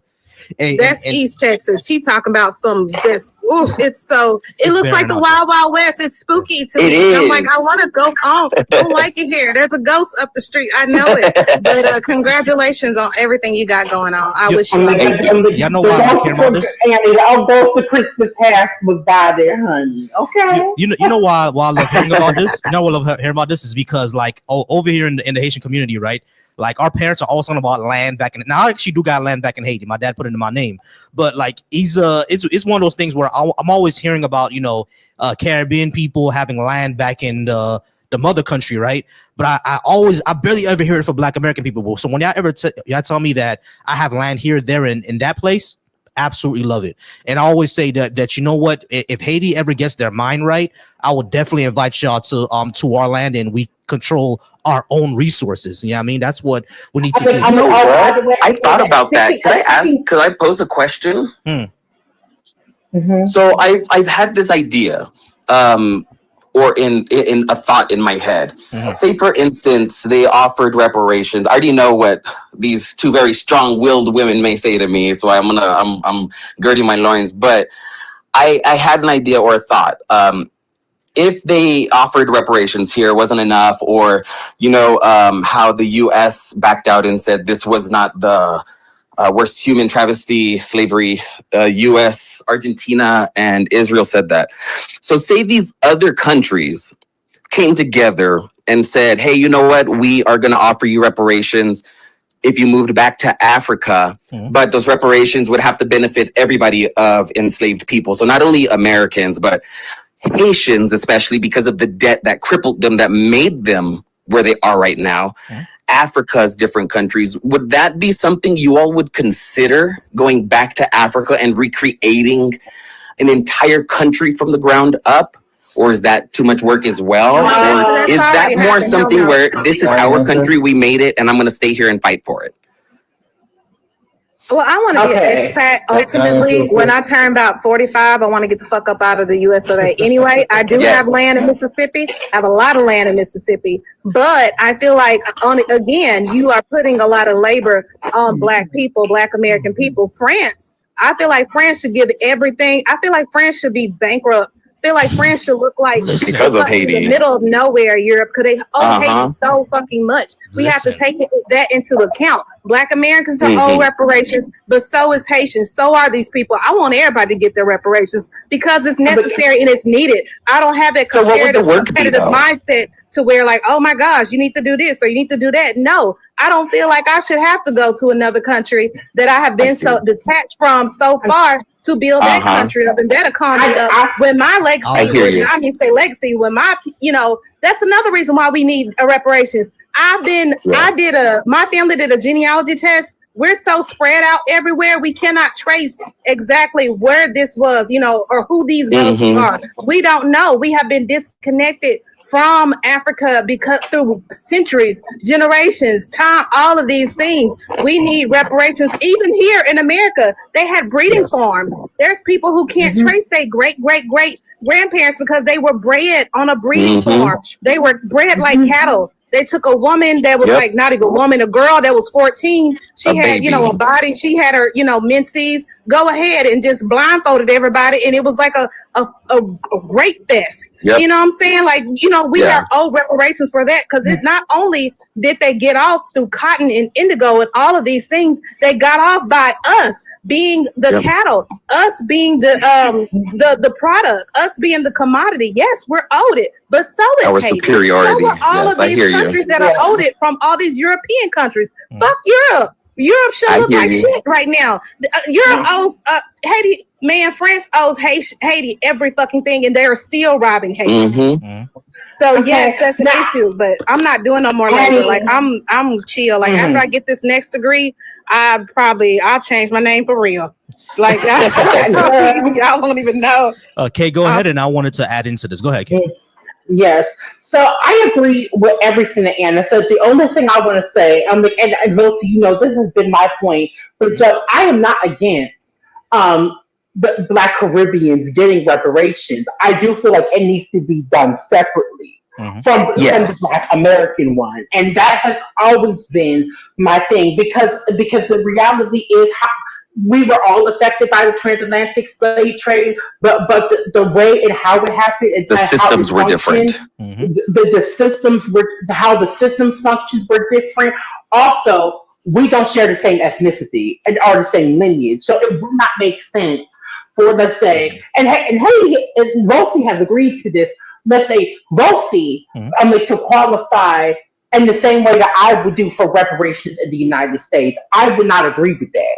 Right, but if you were talking about Haiti getting reparations from the French powers, I would absolutely have no. In fact, I would be riding with them together. I have no issue with that. I think England owes Jamaica as well. Quite England owes Black Americans too. We were the 13th British colony, but that's a whole other conversation that they're not even ready. It ain't just America, honey. It's Britain too. I'm like, don't get me. Let's not even have that conversation where that English blood that a lot of Black Americans have came from. We're not going to talk about that. We don't even talk about that. Yeah, and I wanted to add. Don't have me sounding like a pretendian while Taharka is on the panel because we ain't talking about it. I ain't got none of that in me. I want Taharka to go, but I just wanted to add this. I see what your question is saying, sir. Now, I agree with what Kay is saying. The reparations claim should be different. Yeah, I mean, Black Americans should get it from the United States. Someone like myself should get it from France. Jamaica, like somewhere like my wife is Jamaican, like they should get it from the UK. Nigerians, we had Nigerian here before, they should get it from the UK. Belgium definitely owes the Congo. Yeah, I mean they should get it from the Congo. So I'm like, what about Barbados? And I don't know the UK. What's the Irish? That was the UK. Okay. Let me tell you, the British Empire is kind of crazy. Oh yeah, listen. The problem. Let me ask a question, and this is a genuine question. What didn't the British touch? Genuine, I'm really asking. What did they trust?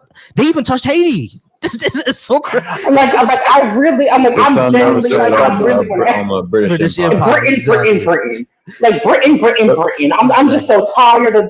I'm like, and then you got the Black Brits. I'm like, don't even get me started. I'll be beefing with them all the fucking time. Yeah, listen, the Black Brits, they gotta get it together, man. They gotta get it together. But this how I would say. I got you, Trill. Give me 1 second, because I want Taharka to go, and I'm gonna get you. All right, Trill. Give me 1 second. So the way that I think it should look is that Yes, the United States should give African Americans reparations. You know what I mean? Like cash reparations and everything. And they can do whatever they want with it. If they want to leave the country, whatever, they can do whatever they want. You know what I mean? And now what it should look like for France to give, Haiti, St. Lucia, Senegal, Cameroon, places like that. It should be number one, financial sovereignty, because a lot of countries in Africa still have to borrow their own currency from France. Not only that, these African people should be able to control their own resources. And for Haiti, it should be not only paying back the independence tax that we paid, but also investment into our basically infrastructure. Exactly, because that ruined our infrastructure. The United States actually owes Haiti as well, but that should be separate from African Americans. You know what I mean? It should pay us back for the infrastructure, the unfair trade deals that Bill Clinton set up, Citibank robbing about 1/4 of our gold.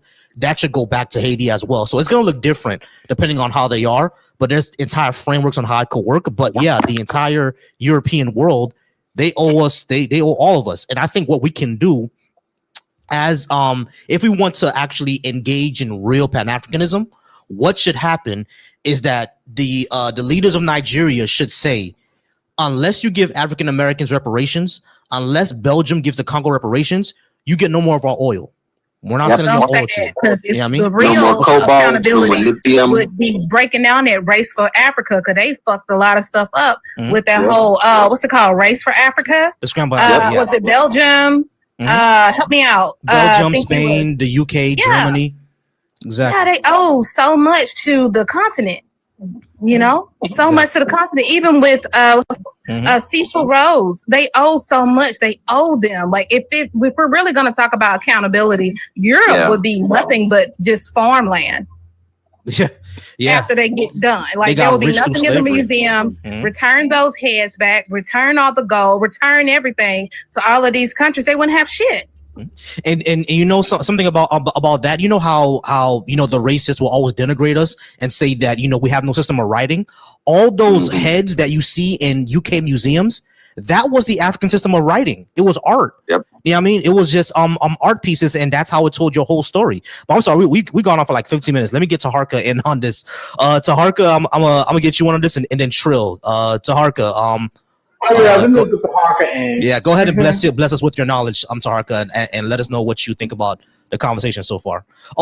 Before Taharka goes, if you disagree with what I have on the board, if you're watching over on YouTube, the link is right here, tiny.cc/Volsi Live. I'll bring you up. You'll be on the panel with us and tell us why you disagree. And I'll also be on tomorrow. We're doing this all weekend, y'all.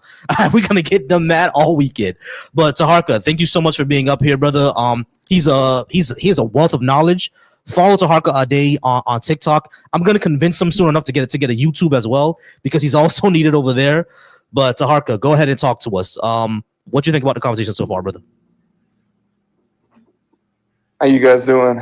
Appreciate you for having me up. The conversation has been great so far. I was just going to chime in earlier and say that that the United States also owes Haiti reparations too, but you circle back to it. But I would go back further, because this is 1915, right, where the United States came in and occupied Haiti. It furthered the separation of Haitians and Dominicans, gave the Dominican Republic $1 million loan while they were destroying, while they were destroying, and $1 million in 1915, that's a significant amount of money for it, and they gave it to them for infrastructure building. At the same time, they're destroying Haiti's rubber infrastructure or rubber industry. So, it should be. It's a web of different things. It's not just like unilateral in that way. It's a web, and that's why you really have to have, and Cobra has been doing this work for a long time. You really have to have a kind of unified Pan-African structure. There's a few things that I always say to people with reparations in general. My fear becomes this. First, let me preface by saying we absolutely are owed it to the dollar. I mean, whatever that number is today, it used to be at $14 trillion. We are owed it. But whatever number that we do accept, you have to be very careful for a litany of different reasons.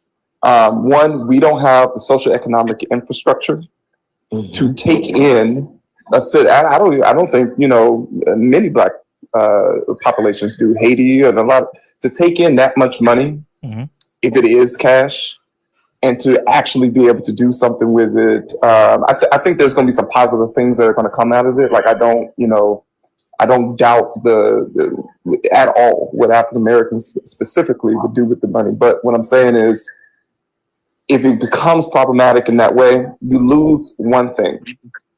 You lose moral authority, because from that point forward, 3 words will be said to you. From that point forward, and those words are, "We paid you." We paid you. Whatever you have to say here, we paid you. You didn't do what you were supposed to do with it. You did so. And I say that to roll over into this next suggestion or question I have for people all the time. Who are African Americans specifically when America no longer exists? Who are we? What do we do? What does that look like? Right? Because the truth is, nations fail. That's the historical reality. They rise and they fall. How do you ensure that the people, the culture, which is the people, continues? And we always have to be thinking about that. And I think on some level, most other groups that come to this country do think that way. They might not say it very consciously, but it's a very much so. We're using the tools of America to advance, but this idea that we go down with the ship of America, that's kind of what we've been attached to. Those are the chains that we have attached to us, and we should not be thinking that way. We really should be thinking of, and I think it would solve every other problem that we have if we are thinking of what are we doing, or what do we look like when this nation no longer exists. And I think that would solve everything. Now, these are valid questions. I do want to say this. Because of the history of Black Americans and how our ethnicity formed on the soil, we are, despite everything that we've been through, this is home. This is our home. This is the place that, for a lot of us and a majority of our ancestors, this is the only place that they have ever known. The only place. Our culture developed here. Language, history, all of those things developed here. I will be honest. If the United States were to fall, because a good chunk of who we are is it would be very. That it's hard. It's a really hard thing to swallow, because a lot of we've been through so much here. I know, but Kay, you got to get past that. You really got to get past that. I was mentioning I was on Father Trinity's live yesterday. There's a really good book. It's a children's book. It's like 20 pages. It's called Who Moved My Cheese?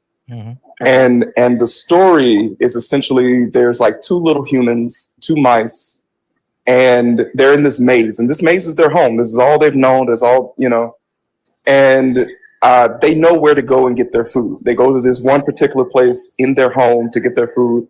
And then all of a sudden, the food disappears. Now, one of the humans noticed that the mice have been gone for weeks. They haven't even been paying attention to, the cheese disappearing. They noticed it and they just left. We didn't decide, something's changing. The landscape is changing. And instead of thinking there could be a moment where this no longer exists for us, they stayed around. And the moral of the story, like the end of the story, is basically they basically get out of their own way emotionally, and they go find some cheese somewhere else, right? But it's a powerful story because that's honestly how you have to kind of reconfigure your idea of, home really, because home are the people. Home is the people. It's not just the geography. People migrated all the time. Mm-hmm. You see what I'm Can I saying? mention something? Yeah, here's the thing. I feel that's kind of why I brought up what I was saying, because I was born and raised here in the States. I owe my culture to this. We brought this. We created this country, right? We did all of this. But in our 400 plus year history here, we've not really excelled or got to where we even want to be, right under there, not even to half of where we can be or where we want to be. So I can take what reparations, I can take wherever it's coming from. If it's come from the US, if the US decides not to give reparations, but the African Union says, we'll give you reparations and bring your wealth, bring your hard work, bring everything that you've got to us and help us build this country, I'm willing to go to another country to create my home there instead of sitting on this drowning ship.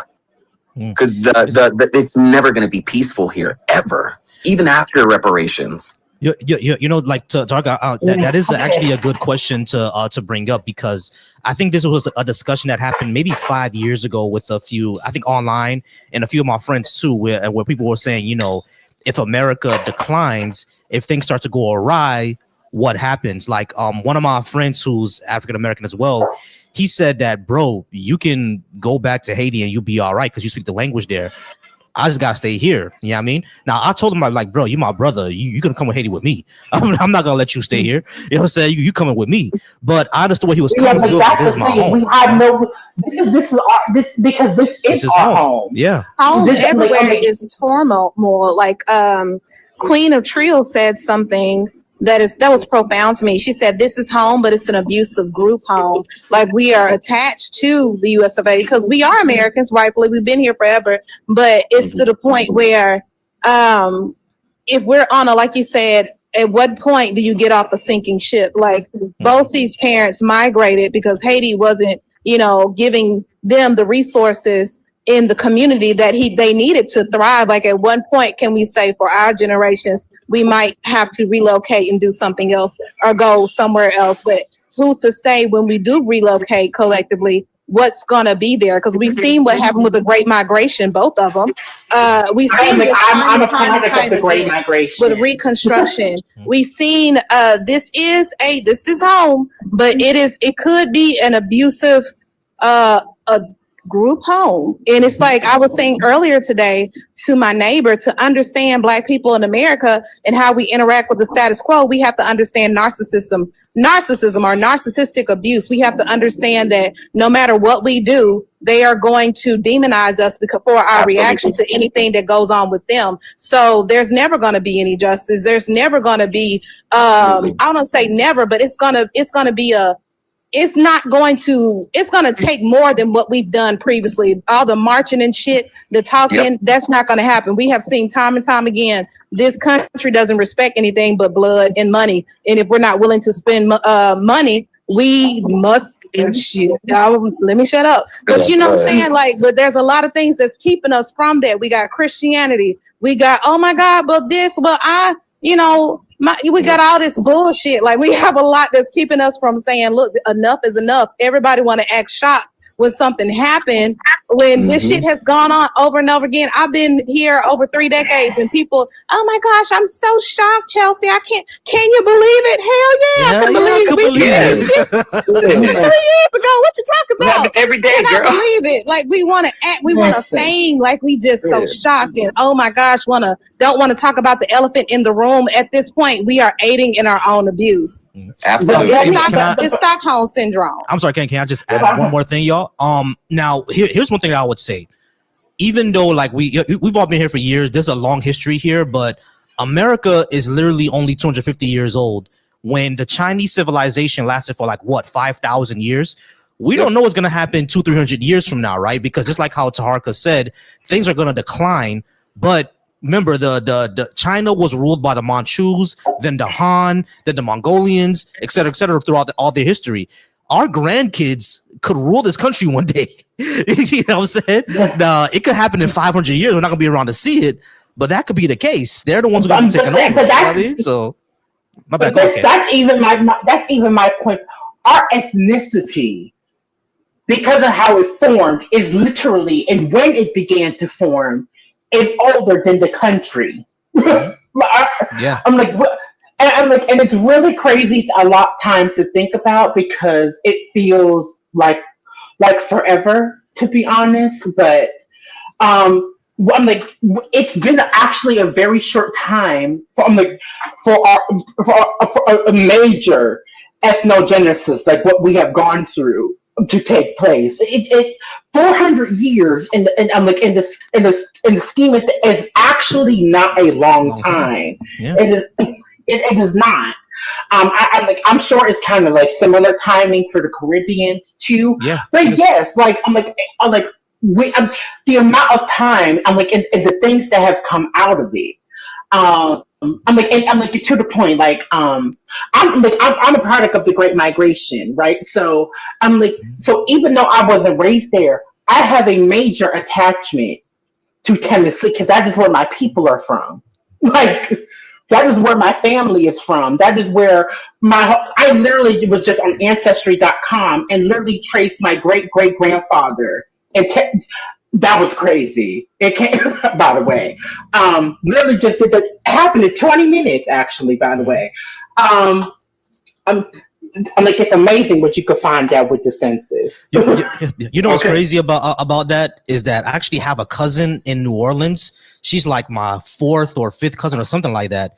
And I had no idea. She inboxed me on Ancestry just the other day. I'm about to answer her again right now. But yeah, I have a cousin over there. And had no clue, you know, because she had no clue that she had Haitian in her. I had no clue that I had African American. It's kind of crazy. But Taharka, I do see your hand up. Go ahead, Taharka. Yeah, give me 1 second, Taharka. I promise I'm gonna get back to you. But Trill has been up here. He's been patient, and I thought I was gonna get to him back like 20-30 minutes ago, and we haven't yet. Just give me 1 second, Taharka. I'm gonna get to you. Trill, what did you want to add? What's up?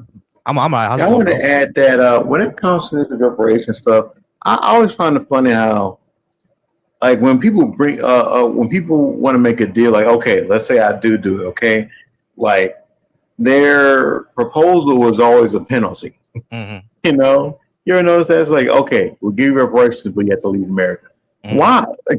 Like, why am I being penalized? Like, that's what I was saying. Why do we have to leave our home? I don't agree with that. Right. I shouldn't have to leave to get reparations. No one else had to leave to get reparations.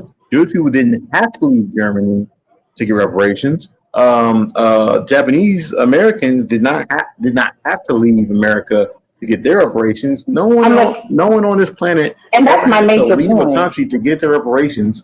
But that's the first thing that's the first concession they make. Okay, we'll do reparations, but you had to leave the country. I'm sorry. I'm not. Y'all not gonna bully me out of my ancestral homeland. Like I'm not gonna let y'all do it. Even that. Hold on. I gotta say something. And also, like, people always say this, and it always irks me, man. Like we can get reparations ourselves. No, you can't. Okay, because it's not reparations. That's just you getting money.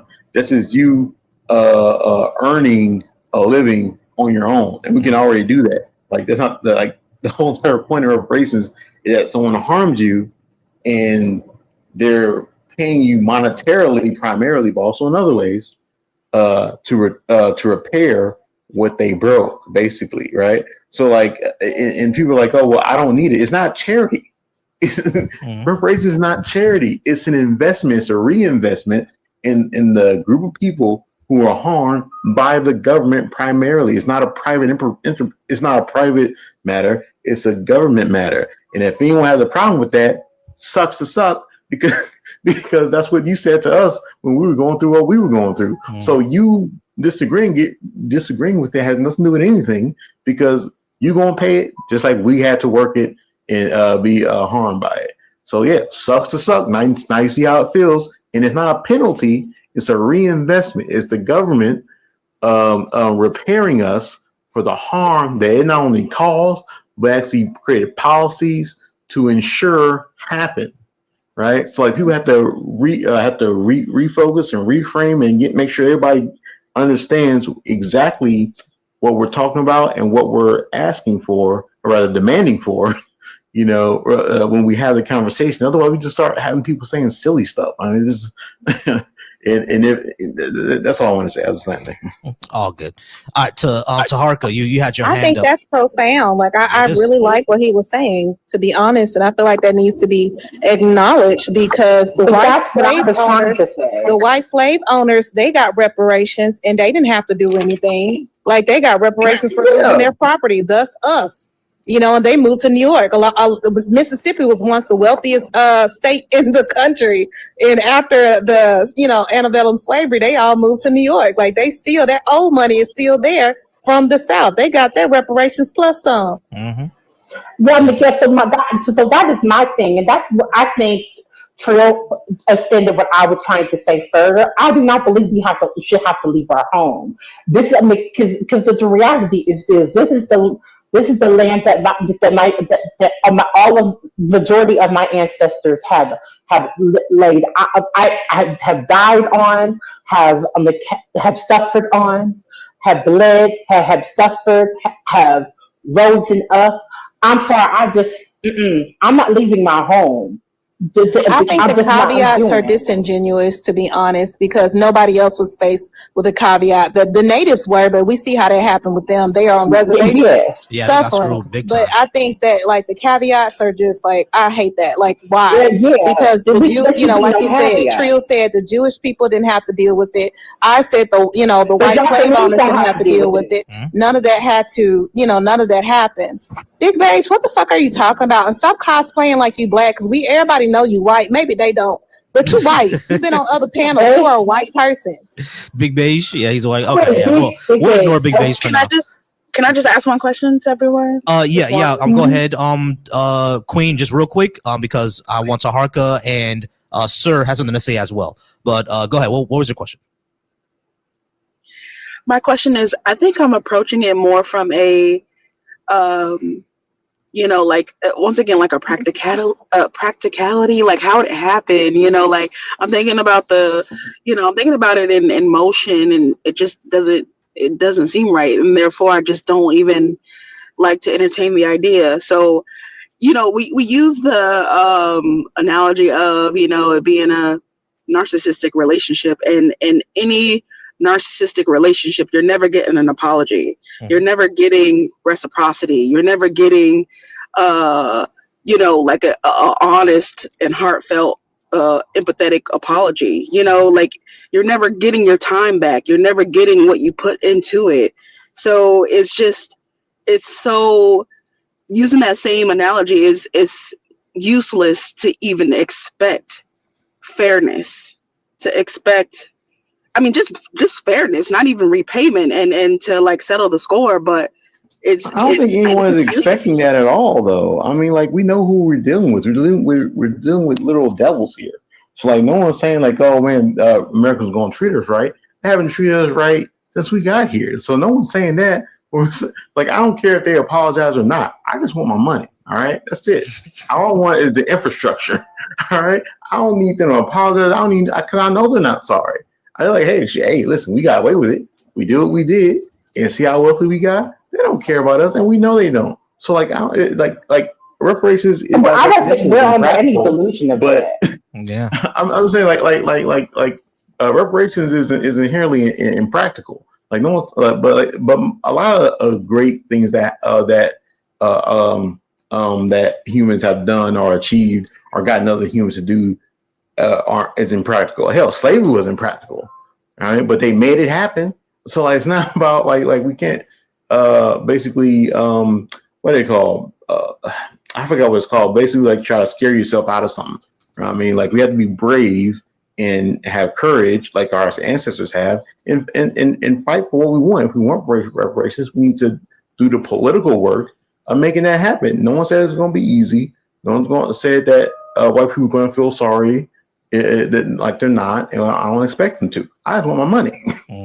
Yeah. What's that? Y'all remember that commercial? It's my money, and I need it now. J.P. Whistler, 877 Listen, that lives in my head rent free. Listen, the most iconic commercial of the late 2000s. I love that commercial. Still love it to this day. All right, guys, give me 1 second. We are approaching 2 hours. That's usually the time where I get off. But I want Taharka to say what he had to say because he had his hand up like 20 minutes ago. And then Sir, he had something to say as well. But Taharka, go ahead. What did you have to say? I hope you remember what you were trying to say. Yeah, I remember. I do want to ask Trill a question first, though. If it is Trill, are you playing Zelda Breath of the Wild? I hear like yeah, I hear the music. All right, so I haven't played that yet. Is it good, Breath of the Wild? Oh yeah, it's a great game. I'm playing on the Switch too. No, the last Zelda I played was Twilight Princess. That's the last Zelda I played. Oh yeah, man, I got so much to catch up on because I heard it's gotten so much better from Twilight Princess. Twilight Princess was good. Come out with a remake of Ocarina of Time. Ocarina of Time was my favorite. Oh my god, I love Ocarina of Time. It's getting remade. It is. Yeah, get you a Switch too. All right, I'm sorry, y'all. We kind of nerding out right now. The ladies aren't following us. I know about I bought the books. I have a son, y'all. I know about Delta. I know about. Hold on, I gotta go upstairs. Let me show y'all. I have a whole nerd for a baby that's into Zelda and the fucking songs. What's the song before we go away, that plays like on the flute? Yeah, go ahead. On this episode, the boys will be boys. If you want one, if you don't buy it now, you have to pay the increased price because all the tariffs stuff like that. I'm not terrible, but you know what I'm talking about. So yeah, so get it now. Anyway, you have to pay a higher price. I'm gonna have to pay that anyway because I'm gonna wait on the special edition Zelda version to come out. But what's it called? What's it? Yeah, that's I think Annie's breaking up a bit. That's Tears of the Kingdom. Girl. Oh yeah, that is Tears of the Kingdom. Oh yeah, I'm sorry. What was your question that you were gonna ask? I was just gonna say that my point is contingency. I think that we can't be thinking only of ourselves and how we feel as a generation. We have to think about the generations after us, and so to make that clear with the internet, like think about how small the world became in our generation with the internet come. I believe even more cosmopolitan. There's a theory that people are working out, and it's called Afropolitanism, right? That sees the future of the African diaspora as borderless, right? So as Kwame Ture would say, organize. I don't believe any answer that has been said here is the wrong answer. In fact, I think they are all the right answers. Those who wish to leave and those who wish to stay, it would create a stronger network throughout the diaspora. And if we plan, and if a plan fails, we can shift to the next one. At the end of the day, though, the ultimate answer is that African Americans specifically, and all other specific groups of people of African ethnicity, do the things that are needed that are specific to them. And the African diaspora in general, as a Pan-African collective, we have to build socioeconomic power amongst ourselves. That we solve ourselves. If we solve those problems, we won't need reparations to do that. But also, I firmly believe that the only real way reparations will be paid is if we have the power to make them pay. Yeah. I understand that. I think that's a great point. And let me be clear when I say I plan to travel. In fact, it's actually on my bucket list to go to a few Asian countries. My sister found out that we have a lot of Nigerian ancestry, so we're probably going to go over there. Oh, I think my second one was Sierra Leone, Ghana, and Liberia. I think that was the second largest. To be honest, I still want to find out how Liberia came up, but that's a whole that's a whole other thing. Where did Liberia come from? I was expecting Nigeria. But yeah, that the whole borderless thing, Tarka, that you're talking about, like that's something that I hope I can see as I get older, and I do agree with you because I heard one time someone said that power respects power. And I think if we consolidate a lot more, but just like how Trill said, we shouldn't talk about that here. But if we find a way to consolidate our heads a lot more, then we would we have collective power. Of course, we'll have to get rid of things like like we said before, like misogyny and stuff like that. We have to go ahead and get over those things. Homophobia, we gotta get rid of that. You know what I'm saying? Magical thinking and critical thinking. We need more of that. All of that. There are problems we need to get rid of before we can go ahead and consolidate completely. I'm like, I'm like, colorism has to go. Because that's another. Because that's another thing. Because I've thought several times, like, let's say that the system of white supremacy were to vanish tomorrow. Let's say that happened hypothetically. That does not mean that the ideology would still not live in Black bodies, and that is, to me, is a more scary thought. To be honest. Yeah. No. Yeah, you're right. All right, sir, had something to say. I'm not sure if it was the last thing he wanted to say, but sir, go ahead. What was did you want to say? Yeah, it was the last thing, kind of just to touch on kind of a little bit of what everybody was saying. Someone mentioned about the reparations, like, direct payments and things. I don't know. I believe we deserve reparations, but I think it needs to be a program that is, yes, give direct payments, but you can't just give a Black person, $20 million. They're going to go blow it somewhere, right? Because we don't have that, as he was saying, that economic mindset. So what would need to be done, these reparations have to be given. These reparations have to be given out, yes, in direct payments over a certain amount of time.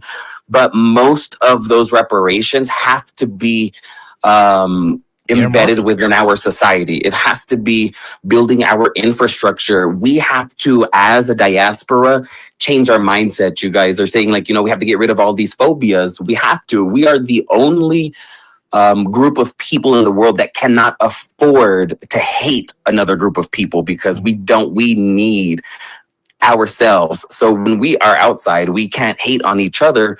I have to support you because these other groups are going to support each other like nothing. They got their backs regardless. If a white person's getting beat up, someone's going to be behind them real quick. We have to have that same idea in order to move forward, to restructure the government in a way that it's going to support us if we're going to stay here to build that Black wealth. Can I clarify something with you, sir? When you said that they're going to blow it, are you saying that they're going to waste it, or are you saying that they're going to waste it, or are you saying that because we don't have the economic infrastructure, it's just going to go back to white people, basically? Absolutely, it's going to go back to white people, but also touching on that, a lot of us did not grow up with the mindset on how to properly put money away, or to save it, or where to spend our money, how to spend our money. So we weren't taught economics in school properly. So you can't just give anybody, not to make it a color thing. You can't just give anybody a big sum of money without them knowing the sensitivities behind building that economy. Because you have to build these businesses. Gotcha. Yeah, because that is a concern I think it's a fair concern that we get this windfall of, or Black Americans get a windfall of money, but because banking, finance, all of these, the bureaucracy, we're just gonna go out and buy chargers and shit, and it's gonna be a mess. No, I agree. I don't think that Black people are gonna be spending it on Jordans and shit like that. But if we want to build banks and schools and everything like that, to invest, I would rather that money to give to their children to go to Howard instead of going to Princeton or something like that. Like, okay, how about this? Yeah, we pay for education. Native Americans don't take, because it's not that many of them, because they done eradicated all of them. They don't pay taxes. They don't pay for, their education is pretty much free. We could ask for in whatever, in that bill, in that proposition. Absolutely. We can ask And for those are the tax programs. exemptions, credit forgiveness. Our education would be free because nobody should have to pay for education anyway, but especially not people who built this country and what it was, who built Wall Street, not Black Wall Street. We built that, but actual Wall Street, built all these insurance companies, built all of these things. We're going to have to do this. I'm not going to blow $20 million. I might blow $3 million, but I'm not going to blow $20 million. But shit, you know what I'm saying? But I get what you're saying, because the first time I understood what a 529 college plan was in the military after I had my son. The first time I understood what the CDs and the Roth IRAs was because shit, I had a baby. I have to, make sure I'm okay, because I can't, I can't risk it. Like, I had to learn about all of these things. It never was taught to me. I knew what a CD was, the savings account, but all of these, all of these other the technicalities accounts, behind the society is not. Yeah, I didn't understand. And it also kind of. And it also made me think of kind of what Taharka said, because I work right now. I work for the federal government, so I'm fine. So I'll take the money that they give me, but I would much rather not think about myself selfishly and reaping the benefits of these reparations. I'd much rather those benefits go to who comes after me. I don't have any children or anything like that. So my benefit's going to be minimal in a sense. I might get something out of it and I would be happy to.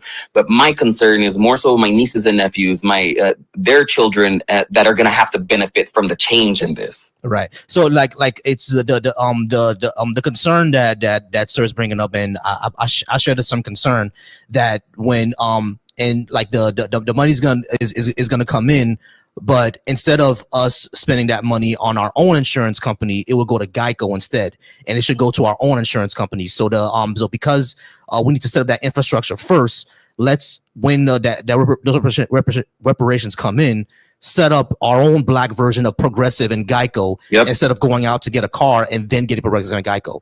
We should build everything. Exactly. Like instead of going out to buy a Toyota, we buy, nigga Yoda. Make our own car company. Yeah, exactly. We have millions of dollars. We have $1 trillion we got. Build our own car company. Exactly. Build our own infrastructure where we can leave them aside and they see what that black dollar is. That's the only way we're going to be able to get any kind of equality. I agree, sir, but I think that could happen with reparations. Like people bring their heads together, like, okay, we got this bread now. That's why we need these spaces. Let's create this thing. Yeah, exactly. Okay, go ahead. And we need people with actual business plans. Because I had a thought, how tragic would it be the companies who have, they've been around for hundreds of years, who survived antebellum slavery, benefit from the reparations as they benefited from our ancestors' slave labor as well. They'll be so tragic and disgusting. And it's just another form of slavery. And it's not like we don't want to have these businesses. We have been blocked off from having these businesses, from getting the loans, from getting the grants to build these businesses so we can create an infrastructure for ourselves. It's not that we don't want it. It's not that we don't have the brain power to do it. It's because of the system itself, how it's built. We can't access these things. Even with there's a couple of Black American women who wanted to create beauty supply stores. They were blocked out from getting so many supplies, so many things, because the Asian people pretty much have it on lock. Like they created a monopoly for it. So it's just like we have been blocked off from access. So yes, the reparations would be there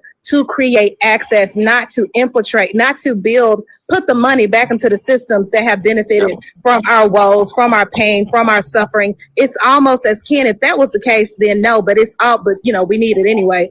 But it's almost as kin to when the enslaved people or the people that were newly enslaved, the sharecroppers, would get those little wooden nickels to pay for different things on the plantation. Like they pretty much were slaves, but they were, they were slaves pretty much, but it was the illusion of freedom. They got those wooden nickels to still feed back into the system that enslaved them. And, if we were to get reparations with people not having a business plan, and I know there's so many people who want to have access, who has those plans, but they have been kept out because America is what it is, we would go so much further, if that makes sense. Yeah, definitely makes sense. All right. I have one last person here. Jacob. How's it going, Jacob? You are on a panel with all Black. Oh, wait, Jacob left. Never mind. All right, guys, Jacob left. So that was probably fuck you niggas, I'm out of here. Jacob, they want to smoke. All right, so Jacob, they want to smoke. All right, so guys, I am going to go ahead and get out of here, man. Y'all make sure to follow everybody on the panel. Sir, Thanks, y'all. No problem, sir. Where can we find you? Definitely, you can definitely join my Discord as well. Now, my Discord is for Black atheists. I'm not sure if you're one, but you can join if you would like. If you're irreligious or anything like that, you can definitely join, sir. The link is in my bio on my YouTube. All right. Okay, then I don't know anything about this. I was just scrolling on YouTube and came up on this, but I'll check all y'all out and we'll go from there. Yeah, sure. So to me on YouTube. Look at my Discord and we'll definitely talk more there. All right. For sure. Thanks, guys. Not a problem. Hey, I appreciate you. Have a good one. Okay. All right, guys. Yeah, I'll make sure to follow everybody. Taharka, let people know where they can follow you. And I'm going to convince you to get a YouTube one day, but let the people know, Taharka. I'm going to do it one day, but you can just do it right here, Taharka.a day. That's my TikTok handle. Oh, by the way, tomorrow I'm in upstate New York. I'm the keynote speaker for a Juneteenth celebration that's going on this weekend. Let's fucking go. I'm the birthday twin. Why don't you have a sound thingy like bar? Why don't you have the claps? Oh yeah, I don't have the claps. Hold on. Let me find. I got the sound thing. Hold on. Let me find. Because that's a big deal. That is a big deal. Where's the clap? There it is. That's Black Americans opinion. Don't follow me. I'm AI. I'm putting on my makeup right now to go to a speakeasy. I just be out and about in these streets. I'm like, it's okay. I'm just a girl too. Just a girl. I'm just a girl. Oh man. Okay. And let the people know where to find you, Kay. KK Reloaded is my TikTok, and you can just follow the number after it 345. And Trill, let the folks know where they could find you. You got YouTube yet, Trill, or you don't have one yet either? Well, I don't really make content or anything like that. I just talk shit online. So I got you. All right. But last thing I do want to say though, go ahead, bro. Is that I think there was a study that said it will take Black Americans 250 years to catch up to where white people are today. Mm-hmm. Right. So you put that into context, you'll see that there's no way we can actually close the racial wealth gap. Yeah, that's literally impossible. It takes 250 years to do it. Right. So that means it will require reparations for us to close that racial wealth gap, because no one can close a 250-year gap in less than 50 years. It's just impossible. So yeah, there's one land there. Gotcha. All right, guys. And y'all already know where to follow me. I am Volsi. You can follow me here on TikTok, Volsi Thoughts, YouTube, Volsi Thoughts, Threads, Volsi Thoughts. I love Threads, by the way. Threads is amazing. So y'all should go ahead and get Threads as well. I appreciate y'all. You guys are amazing. I think we're going to go ahead and get out of here. We're at the 2-hour mark. Y'all, I appreciate y'all. If you're watching me over on YouTube, remember to go ahead and subscribe. Shout out to the Deconstruction Junction. Even all the people who were bitching and moaning in the comments over on Deconstruction Junction. I don't know why I never joined. If you're watching me from the Black Atheist Coalition, I appreciate you there. Shout out to the folks that were watching me over on Twitch. I appreciate you there watching me on Twitch and on Facebook. Y'all, I'm gonna go ahead and get out of here. We're gonna do this again tomorrow. Oh my God, y'all! I just found my grandpa's unaliveness certificate on Ancestry.com. Oh, hell yeah. Hell yeah. Let's fucking go. Let's go. Yay! Yeah. That's another thing I was talking to Dr. Tahak about. We shouldn't have to pay for those records. You don't look all through my ancestral shit. And yeah, it's a lot going on. I'm starting on the free trial. I'm not looking forward to having to pay. All right, y'all. So yeah, I'm gonna have to go, y'all. So let's go.